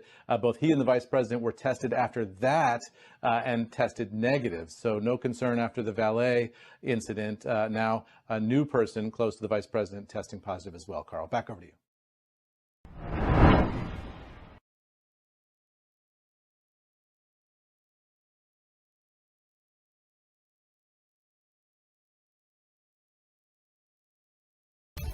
But first, a 10 News alert right now from Washington, D.C. Thanks for joining 10 Tampa Bay this weekend. I'm Candace Avilaz. We have just learned one of Vice President Mike Pence's chief of staff has tested positive for COVID-19. Both Pence and the second lady tested negative today, so they will maintain their travel schedules, but will, of course, keep a close eye on their health. And we don't have many more details on how the chief of staff is doing tonight, but as soon as we learn more, we'll send that information straight to your phone. A new COVID-19 scare at the White House today. The vice president's press secretary, Katie Miller, has tested positive for the virus. The revelation came as Vice President Pence was about to take off for Iowa. 6 aides who reportedly had come in contact with Katie Miller abruptly left the plane out of an abundance of caution. Katie Miller is married to Stephen Miller, President Trump's senior policy advisor. We know that there is now the potential that the coronavirus is spreading inside the White House among top members of the president and the vice president's team. She's a wonderful young woman. Katie, she tested very good for a long period of time, and then all of a sudden today she tested positive. Are you worried that it's kind of already in the White House? And Well, I'm not worried. No, I'm not worried. But, you know, look, I get things done. I don't worry about things. I do what I have to do. We've taken very strong precautions at the White House. The president is now revealing that his military valet was right there with him the day before the valet tested positive. On Tuesday, he was in the room and virtually, I don't think any contact, but he was in the room. The valet's duties included serving the president lunch and those Diet Cokes he drinks all day long. This was a gentleman, very good guy, but he was, I guess, off for 3 or 4 days. And then he was off over the weekend and off on Monday. These images show some of the president's valets at work in the White House, helping out at that epic fast food feast for the Clemson football team in 2019. Kate Anderson Brower wrote the new book, Team of Five, and has investigated the inner workings of the White House staff. How close does the personal valet staff get to the president? As close as you could possibly get. I mean, you can't think of a member of the staff who's physically closer to the president than the valets. There are about two or three who are on a rotation, and they dress the president.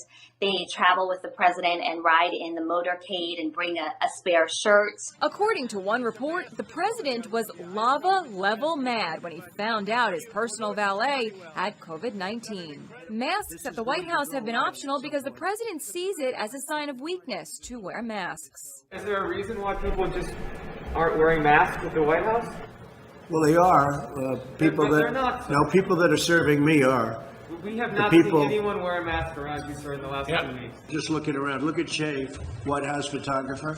I'm sure most of you don't know her, but to the best of my knowledge, she's wearing a mask. And there were no masks to be seen as the president and First Lady Melania attended a ceremony for the 75th anniversary of victory in Europe in World War II. They were careful, though, to keep their social distance from the veterans, who are all in their 90s.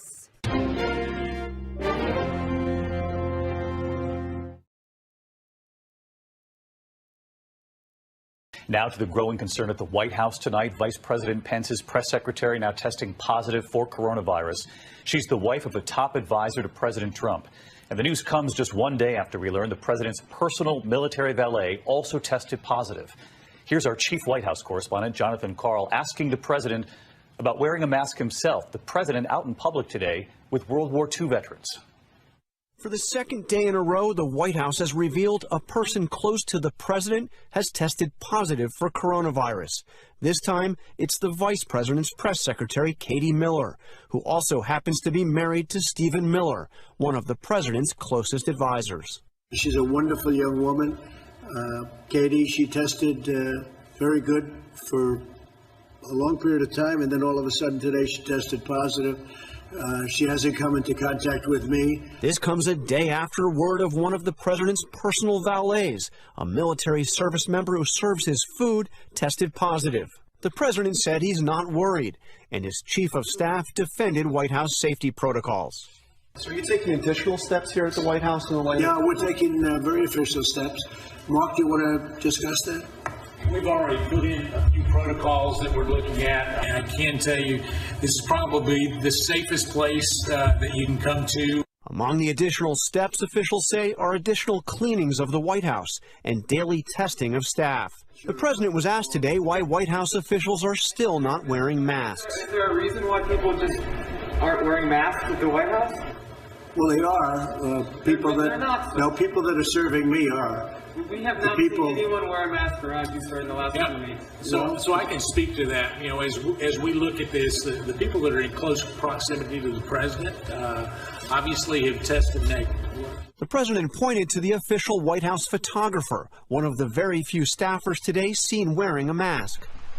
President Trump himself has not yet worn a mask in public. Today he commemorated the end of World War II, standing next to veterans in their 90s. They were kept at a distance. Did you consider wearing a mask when you were with them, given their... No, because I was very far away. I appreciate the question. I had a conversation with everyone, but we were very far away. You saw. Plus, the wind was blowing so hard in such a direction that if the plague ever reached them, I'd be very surprised. It could have reached me, too. You didn't worry about me. You only worried about them, and that's okay. No, the wind was howling. John Karl with us live again tonight. And John, you were asking many of the questions there today. I know the president was also asked earlier today if he was going to take an antibody test to see if he's been exposed to the virus. Yeah, the president said he would probably be taking a test like that, an antibody test soon. No word from the White House, though, on when that might happen. As for Katie Miller, the White House says that she will be quarantined for 14 days, but officials would not say if that would also apply to her husband, the senior advisor to the president, Stephen Miller. David? All right, John Karl with us on a Friday night. John, thanks as always. Hi, everyone. George Stephanopoulos here. Thanks for checking out the ABC News YouTube channel. If you'd like to get more videos, show highlights, and watch live event coverage, click on the right over here to subscribe to our channel. And don't forget to download the ABC News app for breaking news alerts. Thanks for watching. Well, John, the story exploded right after the game ended, and it certainly dominated sports social media today. It is not going away. There are a lot of unanswered questions still, but we are finding a little bit more about what happened. when Justin Turner was pulled prior to the start of the 8th inning in last night's Game 6. No one understood why. Immediately after the game, Fox Sports broke the news that Turner had a positive test result for COVID-19, and word was sent to the Dodger dugout to place him in isolation. But after the game was over, Turner returned to the field to celebrate, hugging teammates and taking pictures, sometimes without a mask on. On Wednesday, Major League Baseball released a statement saying Turner refused to comply with MLB security, who told him not to go on the field. The statement said, quote, "While a desire to celebrate is understandable, Turner's decision to leave isolation and enter the field was wrong and put everyone he came in contact with at risk." The statement said the commissioner's office has launched a full investigation. After the game last night, Dodgers president Andrew Friedman did not seem overly concerned about the behavior or the optics. Having a mask on and staying socially distanced, he wanted to come out and take a picture with the trophy, which, can't state strongly enough how big of a role he's played in the success of this organization. But, I think for him, just being a free agent, not knowing exactly how the future is going to play out, I don't think there was anyone that was going to stop him from going out. Now, once the Dodgers got back to the team hotel last night, everyone in the team's traveling party had to do a nasal swab test. And this morning, all of the Dodgers and Tampa Bay Ray players had to go through another COVID-19 test. We don't have results on anything back, but we did see something on Twitter just a couple of hours ago from the DFW airport account showing the Dodgers boarding their charter flight back to Los Angeles. We've been tracking that flight on the FAA site, and they are on approach to LAX, and they will be landing very shortly, within a matter of minutes. It's unclear, though, whether Justin Turner is on that flight. That's the latest for now. John, let's kick it back to you in the studio. And those numbers are impacting the world of sports, including right here in the Big Ten. Yeah, 10 TV's Dave Holmes joins us now with a big college football game that won't be happening this weekend. Dave? Yes, this Saturday's game between the Wisconsin Badgers and the Nebraska Cornhuskers is canceled after a COVID outbreak on Wisconsin's team. 12 people within the Badgers program have tested positive for COVID, including 6 players and head coach Paul Chryst. Wisconsin has paused all team activities for the time being. Big Ten policy requires any player who tests positive for COVID to miss at least 21 days and undergo cardiac screening before they return. So this could follow Wisconsin for the next several weeks. Maybe not with canceled games, but at the very least, they won't have a full team. Now, you might be wondering, could this affect Ohio State? The short answer is no, it won't. The Buckeyes have already played Nebraska, and they wouldn't play Wisconsin until December 19th at the earliest if they met in the Big Ten championship game. But this does shine light on a bigger issue. The Big Ten waited a long time to start the season, so there are no bye weeks, no flexibility, really no backup plan in case something like this happened. And that's the bigger fear here. Will this be an isolated event or just the first of many Big Ten cancellations? All right, Dave, I guess time will tell, huh? Yeah. All right, thank you. Reports say the Duke of Cambridge had been infected with COVID-19 back in April. Prince William's positive test would have been coming at a similar time when his father, Prince Charles, said he was infected with the virus. Now, the public reportedly was not told because of the concern that it may cause to the general population. Kensington Palace will not comment on this story. CTV's Paul Workman is in London with more on this. So, Paul, what do we know about this diagnosis that was made apparently back in April? Well, the tabloid newspaper here, The Sun, reported it today and essentially said that he had a pretty severe infection, a pretty tough dose, and that he was kept in isolation for the period that was recommended by the British health authorities. That's about all we know. The palace, as you said, isn't really commenting. They haven't confirmed that he had COVID, but the palace hasn't denied it either, which usually means it's probably true. He also said, apparently, the prince said, look, he didn't want to worry people, and that's why he didn't tell anybody, and because there were a lot of important things going on, and he just didn't want to intrude with his own news. I guess that would be the best answer. As you say, it happened around the same time that his father, Prince Charles, was sick. So not a surprise, I guess, in that family, because they are close and they do see each other and they do a lot of public events, Marcia. And do you think that the decision to not inform the public is going to go over well? Will there be some blowback about not being transparent about this?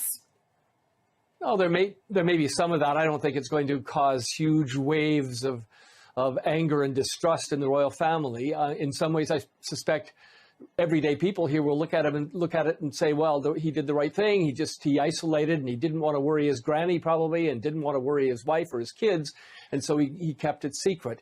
Does the public have the right to know when the next in line to the throne keeps an illness like this secret? Possibly. So there may be some people who are upset about it, but generally I think it's just going to pass as a little notice inside the tabloid newspapers, Marcia. Okay, meantime, this coming as England now faces a new 4-week lockdown. Yeah. Paul, what does this mean? Yeah, we're back into it as of probably Thursday, Marcia. Boris Johnson, who was really reluctant to do this, he called it the nuclear option and said it would be a disaster to bring in a second national lockdown. Well, he's now done it. Back in September, on the 21st of September, his scientists at that point said, look, take a short 2-week national lockdown. Do it now. It's a fire break. It'll be very important for the country, and it'll stop the hospitals filling up. Well, Boris Johnson said, I'm not going to do that. I don't want to do that. It would be a disaster.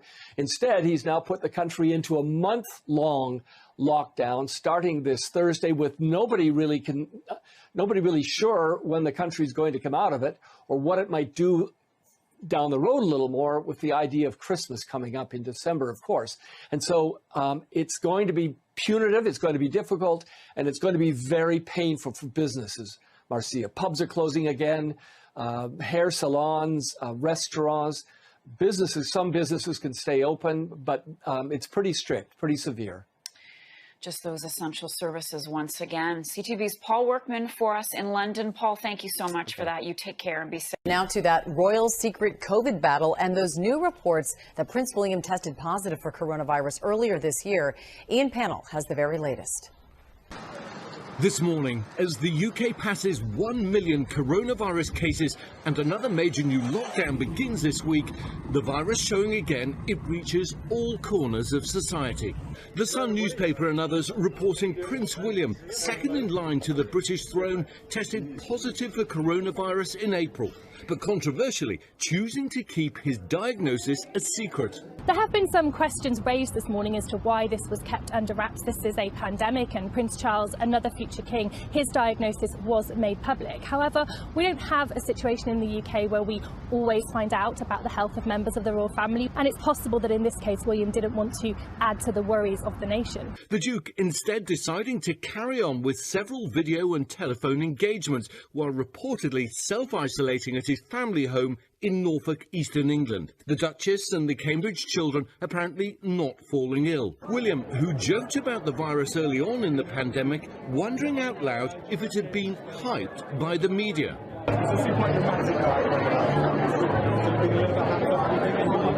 He tested positive a few days after his father, Prince Charles, and Prime Minister Boris Johnson, who also got the virus. Johnson announcing over the weekend England's second lockdown. The general threat to public health comes not from focusing too much on COVID, but from not focusing enough, from failing to get it under control. Now is the time to take action because there is no alternative. There are also reports that Prince William struggled with the virus and had difficulty breathing. Now, with the Queen having left Buckingham Palace for Windsor, and it now confirmed that both her son and her grandson got COVID, it shows once again that this is a virus that doesn't respect anyone, whether you're a president, a prince, or a pauper. Amy? Ian Pannell, that is certainly true. We are seeing it everywhere. Thank you. Well, hey there, GMA fans. Robin Roberts here. Thanks for checking out our YouTube channel. Lots of great stuff here. So go on, click the subscribe button right over here to get more of awesome videos and content from GMA every day, anytime. We thank you for watching, and we'll see you in the morning on GMA. Developing tonight, top brass, the Broncos have COVID. Both President and CEO Joe Ellis and GM John Elway confirmed that news for us today. Michael Spencer joining us now, and both really kind of did get into detail as to how they got it and how they're doing. Yeah, and the good news here is that both guys are only experiencing mild symptoms, so that is good. The Broncos are also confident that the cases, both of them, originated outside of the facility and that neither guy had close contact with any players or coaches. Now, Joe Ellis started experiencing symptoms on Sunday, so he didn't go to the Broncos' most recent game against the Chargers. John Elway, however, was there and didn't start to feel symptoms until Monday. He then promptly left the team facility, and both guys have been working at home for the past couple of days. Now, the players were not going to be at the facility today anyway, part of NFL guidelines due to Election Day. All players across the NFL had the day off. The coaches are working from home, and the team is expected to be back at practice tomorrow. Elway and Ellis becoming just the latest staff members to deal with the virus. As we told you last week, Mike Munchak and defensive coordinator Ed Donatel both missed Sunday's game because they were in coronavirus protocols. Now, as I mentioned, things expected to be back to normal tomorrow unless there are more positive tests. So that's the good news. Even though John and Joe tested positive today, Broncos going to be back at work preparing for their game Sunday against the Falcons. We wish them a speedy recovery. Absolutely. Thanks, Michael. Very latest on the coronavirus pandemic in Colorado. Two top-level Broncos executives, John Elway and Joe Ellis, have both tested positive for the coronavirus. Elway is the general manager. Ellis is the CEO. Ellis did not feel well on Sunday, we're told, and stayed at home for the game. He tested positive yesterday. Elway had minor symptoms and left the training center yesterday. The team believes both men picked it up outside of team facilities. The 7-day positivity rate in the state continues to increase. This is Troy Rank for Denver 7. The Denver Broncos organization continues to get struck hard by the coronavirus. Tuesday morning, General Manager John Elway and CEO Joe Ellis both learned they had tested positive for COVID-19. In the case of Joe Ellis, he was not feeling well on Sunday. He had gone to pick up his credential, and then he stayed home, missing his first Broncos home game in 26 years. As for Elway, Monday morning, he began experiencing symptoms. He immediately alerted the health staff at UC Health Training Center, left the facility, and then again subsequently tested positive on Tuesday morning. The Broncos, man, it has really been an issue they've been trying to mitigate. Over this past 17 days, they've had 3 coaches, 1 player, 2 executives, and multiple staff employees test positive. The coaches, Curtis Motkins, he has returned to work as the running backs boss. Defensive coordinator Ed Donatel and offensive line coach Mike Munchak could remain out through this week after testing positive, and they lost starting right guard Graham Glasgow to a positive test. He might miss the Atlanta Falcons game on Sunday. So again, the league tells me that the game is still scheduled to go on. The coaches work remotely today as they began game planning for the Falcons, but the issue with the coronavirus, as we've seen as the cases have spiked in Colorado, is to try to mitigate it. You're not going to eliminate it. They believe in the case of Elway and Joe Ellis, these cases originated outside of their building. They determined that through contact tracing. So they believe they can mitigate it and move forward. But it's always concerning when you see this type of spread through one organization. Reporting for Denver 7, Troy Rank. The NFL Network is reporting several Dallas Cowboys players, including Ezekiel Elliott, tested positive for COVID-19. CBS 11 Sports reached out to the Cowboys for comment. They said, quote, due to federal and local privacy laws, we are unable to provide information regarding the personal health of any of our employees. Right now, the NFL regular season is scheduled to begin in less than 3 months, September 10th. Katie Johnston for CBS 11 News. Also, within the past hour, we've learned Senator Kelly Loeffler has tested positive for COVID-19. We're told she took 2 tests on Friday. The rapid results came back negative before her events that day. The other came back positive later after her events. Another test she took this morning was inconclusive. Her spokesperson says she's asymptomatic and is now following CDC guidelines for quarantining. Thank you, Andy. Senator Kelly Loeffler's campaign says she has no symptoms but is quarantining until she gets a conclusive coronavirus test. According to a spokesperson, Senator Loeffler took a rapid test that came back negative, then went to campaign events in Canton and Gainesville in Hall County. Later that night, the campaign says another test result came back positive. A retest was inconclusive. Here is part of the statement from the Loeffler campaign. Senator Loeffler followed CDC guidelines by notifying those with whom she had sustained direct contact while she awaits further test results. She has no symptoms, and she will continue to follow CDC guidelines by quarantining until retesting is conclusive, and an update will be provided at that time. Georgia Senator Kelly Loeffler is isolating. She received mixed results from recent coronavirus tests. Yeah, Loeffler tested positive for COVID-19 on Friday, but then a second test on Saturday came back inconclusive. She and fellow Republican Senator David Perdue are both in runoff elections on January 5th and have held several rallies in recent days together. On Friday, they rode on a bus with Vice President Mike Pence to two campaign stops. And on Thursday, they campaigned with Arkansas Senator Tom Cotton. The audience was not socially distanced and many people not wearing masks. Now, Reverend Raphael Warnock, her opponent in the Senate runoff, tweeted a response praying for negative test results. Senator Kelly Loeffler has tested positive for COVID-19. We're told she took two tests Friday morning. The rapid result came back negative before her events that day, clearing her to go to those. The lab test, however, came back positive later that day. Those results coming in after her campaign events with Vice President Mike Pence and Senator David Perdue. She took another test Saturday morning that came back inconclusive. Her spokesperson says she is asymptomatic and is now following CDC guidelines for quarantining until another test comes back as conclusive. Loeffler's positive test result comes as Georgia continues to see an increase of COVID-19 cases and deaths. We saw a big spike in cases yesterday, up more than 3,000 from Friday.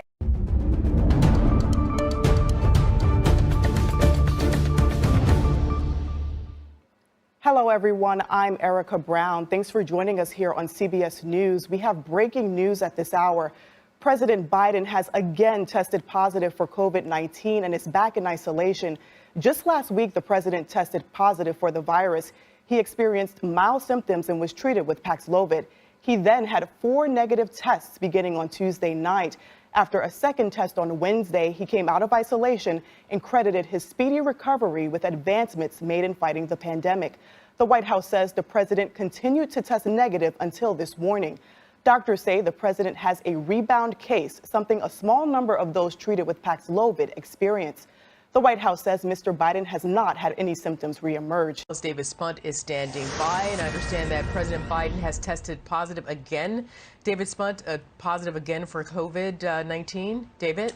Yes, Arthel, we just got this news from the physician to the doctor right here. This is a physician to the president, Dr. Kevin O'Connor, putting out this memo a short time ago to White House Press Secretary Karine Jean-Pierre. We know the president has been spending the day here at the White House, but we got news that he is positive again for COVID after testing negative in an antigen test, which is much more sensitive and much more accurate for several times. I want to read part of this to you. This is coming from Kevin O'Connor, the physician to the president.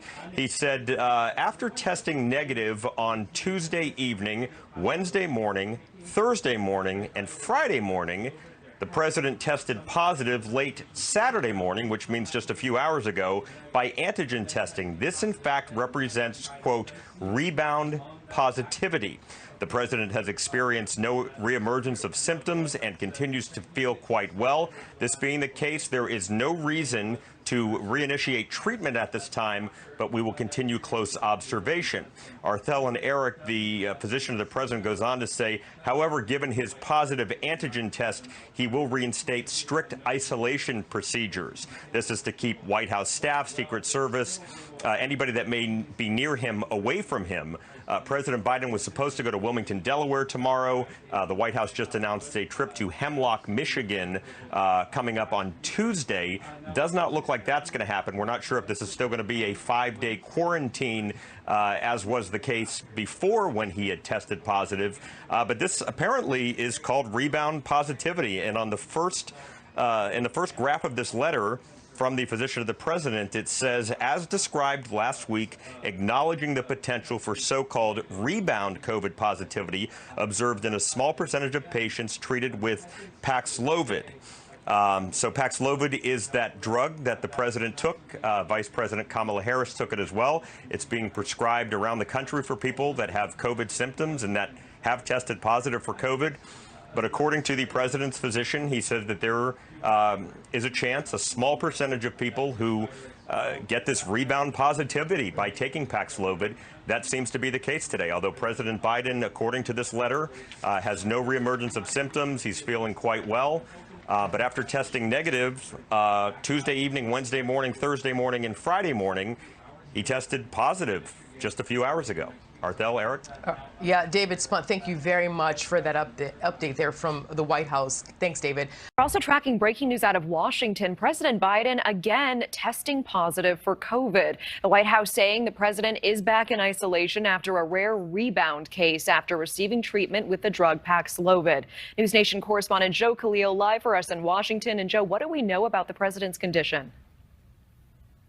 Well, we know that he had that positive test after testing negative, Natasha, for 4 straight days after his bout with COVID. The White House physician, Kevin O'Connor, calls this a case that is a rebound case, which are rare, but they do happen. I think a lot of Americans are going to be Googling what a rebound case is tonight. The doctor at the White House says that, this does happen in a small percentage of people treated with Paxlovid. That was the antiviral that President Biden had been taking. Dr. O'Connor says the president so far not experiencing any more symptoms, and thus far he feels quite well. Now, these rebound cases, as we mentioned, they're rare. Here's what the CDC said about them back in May. They said that in the Paxlovid clinical trial, a small number of participants had 1 or more positive COVID test results after testing negative.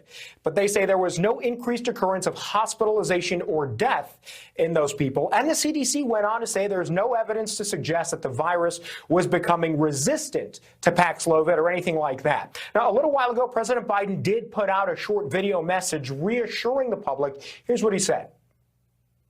Hey folks, Joe Biden here. Tested positive this morning.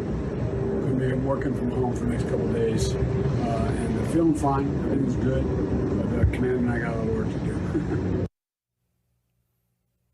Now, the president is isolating right now. He did have plans to travel to Michigan on Tuesday for their primaries. The White House says that is canceled. And per usual, President Biden was also planning on going back home to Wilmington Sunday. That is also off the table. The White House says he's going to remain in Washington in the White House until he has a negative test. Natasha. All right, Joe, thank you. And joining us now to talk about the president's condition is Dr. Anthony Harris. Dr. Harris, great to see you as always. Same here. Great to see you, Natasha. We've been hearing about rebound cases. There was warning of it. Dr. Fauci also experienced it. How common is this? It's extremely uncommon, actually. If we look at the studies, it's about 1% of the population treated with Paxlovid that experienced a rebound. And so the good news is that we shouldn't be seeing this occur in the general population. Again, no more than 1%. Well, and if he is positive now, even with no symptoms, can he still pass it to others?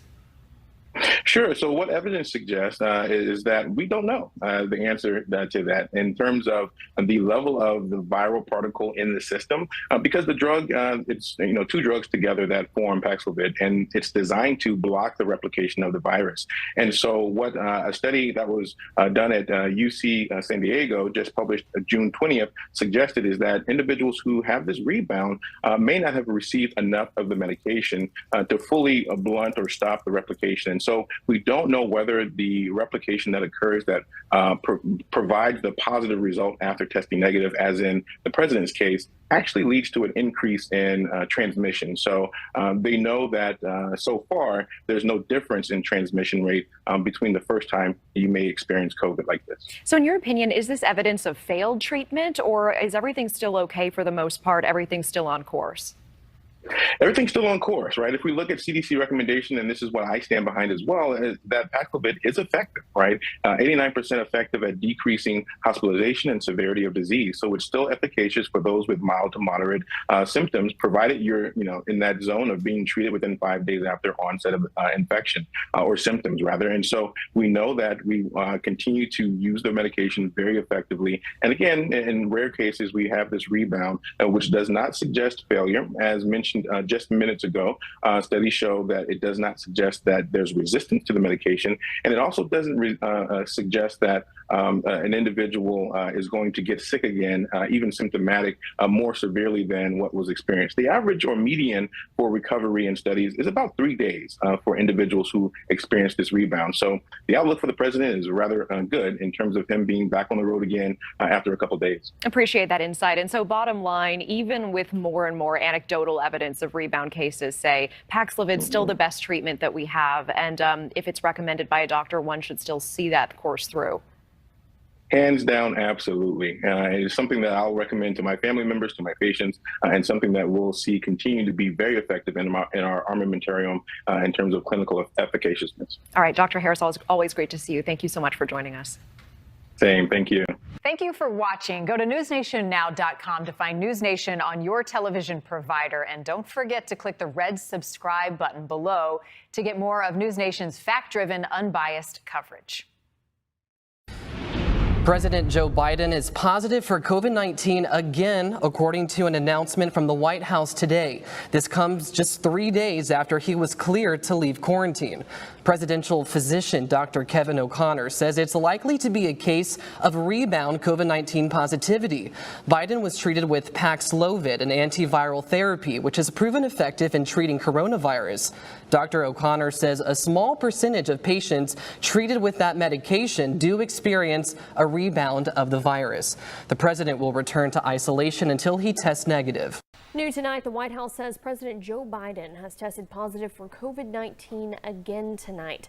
Biden is part of a small percentage of patients treated with Paxlovid who experience rebound COVID. He continues to show no symptoms and received negative test results prior to today. Biden has not restarted treatment, but he will follow strict isolation procedures. And thanks for joining us tonight at 6. I'm Jane Monreal. Just into our newsroom, former President Barack Obama testing positive for COVID-19.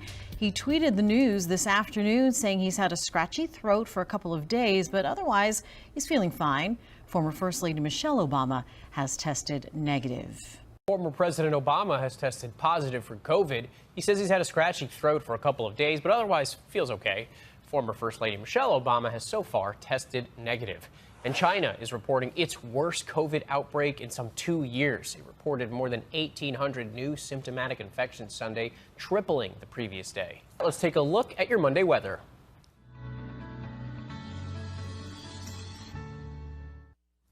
Temperatures are rising in the Northeast, creating a danger on the ice. A man drowned in New Hampshire after a truck fell through the ice on this pond Sunday. Today, a storm system moves from Texas into the southeast, creating the threat for severe weather from Dallas and Shreveport to parts of Arkansas. Strong thunderstorms and even a tornado are possible. And checking today's high temperatures, a big warm up in the Northeast and around the Great Lakes. 40s and 50s in the Pacific Northwest, where another storm is moving in. 75 in Orlando.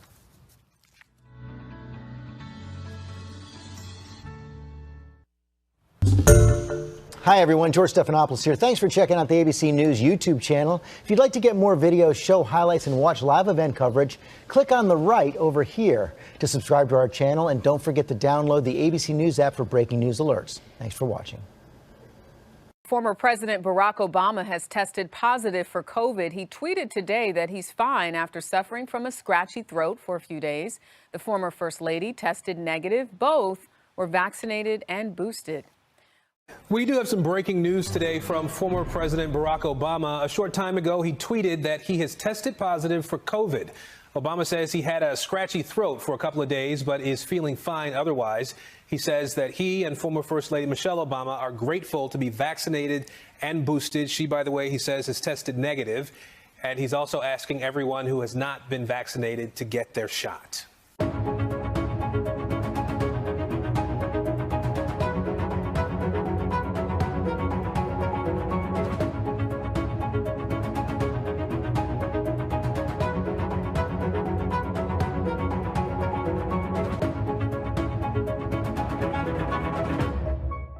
Former President Barack Obama says he has tested positive for COVID-19. Mr. Obama said he had a scratchy throat for a couple of days. Otherwise, he's feeling pretty good. The former president says he and his wife, Michelle, are grateful to be vaccinated and boosted, and he is encouraging more Americans to get vaccinated if they haven't already done so. Hey, thanks for watching our YouTube channel. Find your favorite recipes, celebrity interviews, uplifting stories, shop our favorite deals, and so much more with the Today app. Download it now.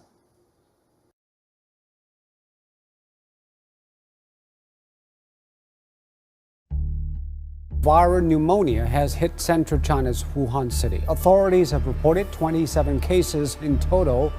It's a new type of coronavirus. A mystery virus they'd hoped to contain, but one we now know can jump from human to human. It's one person coming in from China, and we have it under control. It's going to be just fine. It seemed like this was an issue contained to China. The city at the center of the outbreak in China and 2 others going on lockdown. The risk is low in the United States. The risk is low. So at least 565 people are dead and more than 28,000 infected with coronavirus around the world. That's if the Chinese are telling the truth. Should we have been more aggressive with China and put their feet to the fire? I mean, obviously, history has told us that the president was not interested in doing that.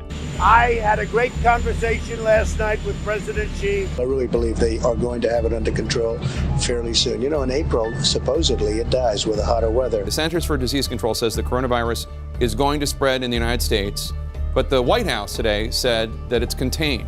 Our country couldn't accept or would not accept the implications of what we were finding. One person with coronavirus in King County, Washington State, has died. 9 Americans now have died. 11 people have died from coronavirus. Tonight, the first containment zone here in America within a 1-mile radius in the New York suburb of New Rochelle. And then suddenly here it was in our own community. Here's what's making headlines on this March 11th. Good morning on this Wednesday, March 11th. Wednesday, March 11th. Hope you guys are exhaling, taking a minute for yourselves in the midst of all the chaos and confusion. I just looked at my notes from that day, and it was a most unusual day. I was testifying before the House Energy and Commerce Oversight and Reform hearing, and during that hearing, I said, we will see more cases, and things will get worse than they are right now. How much worse we'll get will depend on our ability to do 2 things: to contain the influx of people who are infected coming from the outside, and the ability to contain and mitigate within our own country. Bottom line, it's going to get worse. I had to say it because it was the truth. On March 11th, it became real for the entire country. That's just when so many people just said, it's time to take this very seriously. Yo, this is more serious than I thought it was. March 11th, we knew that the WHO were going to call it a pandemic. COVID-19 can be characterized as a pandemic. The vice president was initially going to do the press conference, but then we were told that the president would be doing the address, and it just kept getting pushed, and it eventually turns into an Oval address that night. To keep new cases from entering our shores, we will be suspending all travel from Europe to the United States for the next 30 days. That headline struck me as just a stunning move. He's now taking it seriously. He's hit this inflection point. You go home and you start reading and you read the newspaper and you see the TV and you're like, oh my God, this is really happening. We are hearing that they're going to make an announcement soon that this game is not being played. I had so little time to make that decision. I didn't have time to convene a board meeting or call experts for advice. There were 19,000 people sitting in an arena waiting to find out whether this game was going to happen. The game tonight has been postponed. You are all safe. And take your time in leaving the arena tonight. The word that just came out just moments ago is the NBA is going to temporarily suspend the season from now. There's a shot that stands out in my head of Mark Cuban, who was sitting courtside one of the games, and clearly he gets a text message. You could see right here the reaction from Mark Cuban. This is crazy. This can't be true. I mean, it's not within the realm of possibilities. It seemed more like out of a movie than reality. This will put a human face on it, okay? Tom Hanks just tweeted, He and his wife, Rita, are in Australia. The actor Tom Hanks and his wife Rita Wilson are currently in a Gold Coast hospital and they have been diagnosed with coronavirus. Tom Hanks and Rita Wilson. Tom Hanks, his wife Rita Wilson, they have tested positive for coronavirus. By the way, they're in our prayers tonight. There was such a confluence of things in this country. You almost felt like you were starting to go down a hill in a barrel. And that sense of shock may have been necessary to pull people into this new reality. All of a sudden, what seemed so far away in China or in Europe was incredibly clear that it was here. And even if you didn't believe it, then just looking around you, your world had changed forever. It is Thursday, March 12th. The coronavirus has now entered a devastating new phase. The U.S. death toll from the virus has surpassed 100 people. 20,000. More than 46,000. 150,000. 200,000. 400,000 people have now died from COVID-19. 500,071 dead.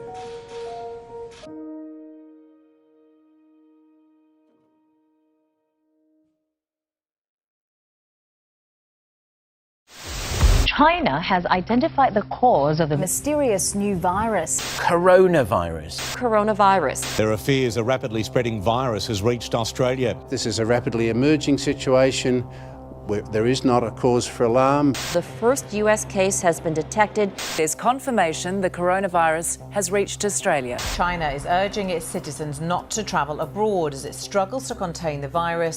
We will be standing up Christmas Island as a quarantine area. Foreign nationals coming from China are now banned from entering the country. I have today declared that the coronavirus presents a public health emergency in the United States.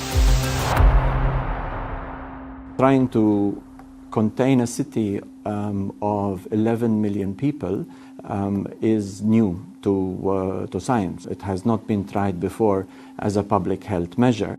The death toll now has risen above that of the SARS outbreak 17 years ago. We now have a name for the disease, COVID-19. I was at a hospital the other night where I think there were actually a few coronavirus patients, and I shook hands with everybody.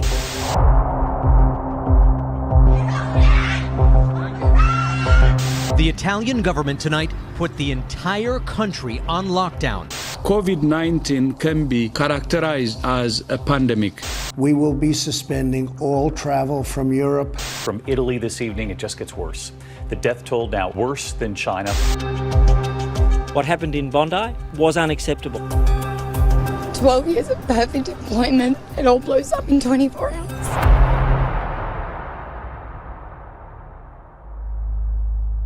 More than 3 billion people in almost 70 countries and territories have been asked to stay at home. From this evening, I must give the British people a very simple instruction. You must stay at home. We're asking everyone to work at home if possible, postpone unnecessary travel. आज रात 12 बजे से संपूर्ण देश में. So together, and with the rest of the world, we face this unprecedented challenge. For many, young and old, 2020 will be the toughest year of our lives. We've got some breaking news to bring you, and it's to do with the Prince of Wales. He has tested positive for coronavirus. The Prime Minister, Boris Johnson, has tested positive for coronavirus. Countries around the world have now reported more than 1 million coronavirus cases. Prime Minister Boris Johnson has been transferred to the intensive care unit. The city may have to temporarily bury bodies on public land if they run out of morgue space. Better days will return. We will be with our friends again. We will be with our families again. We will meet again.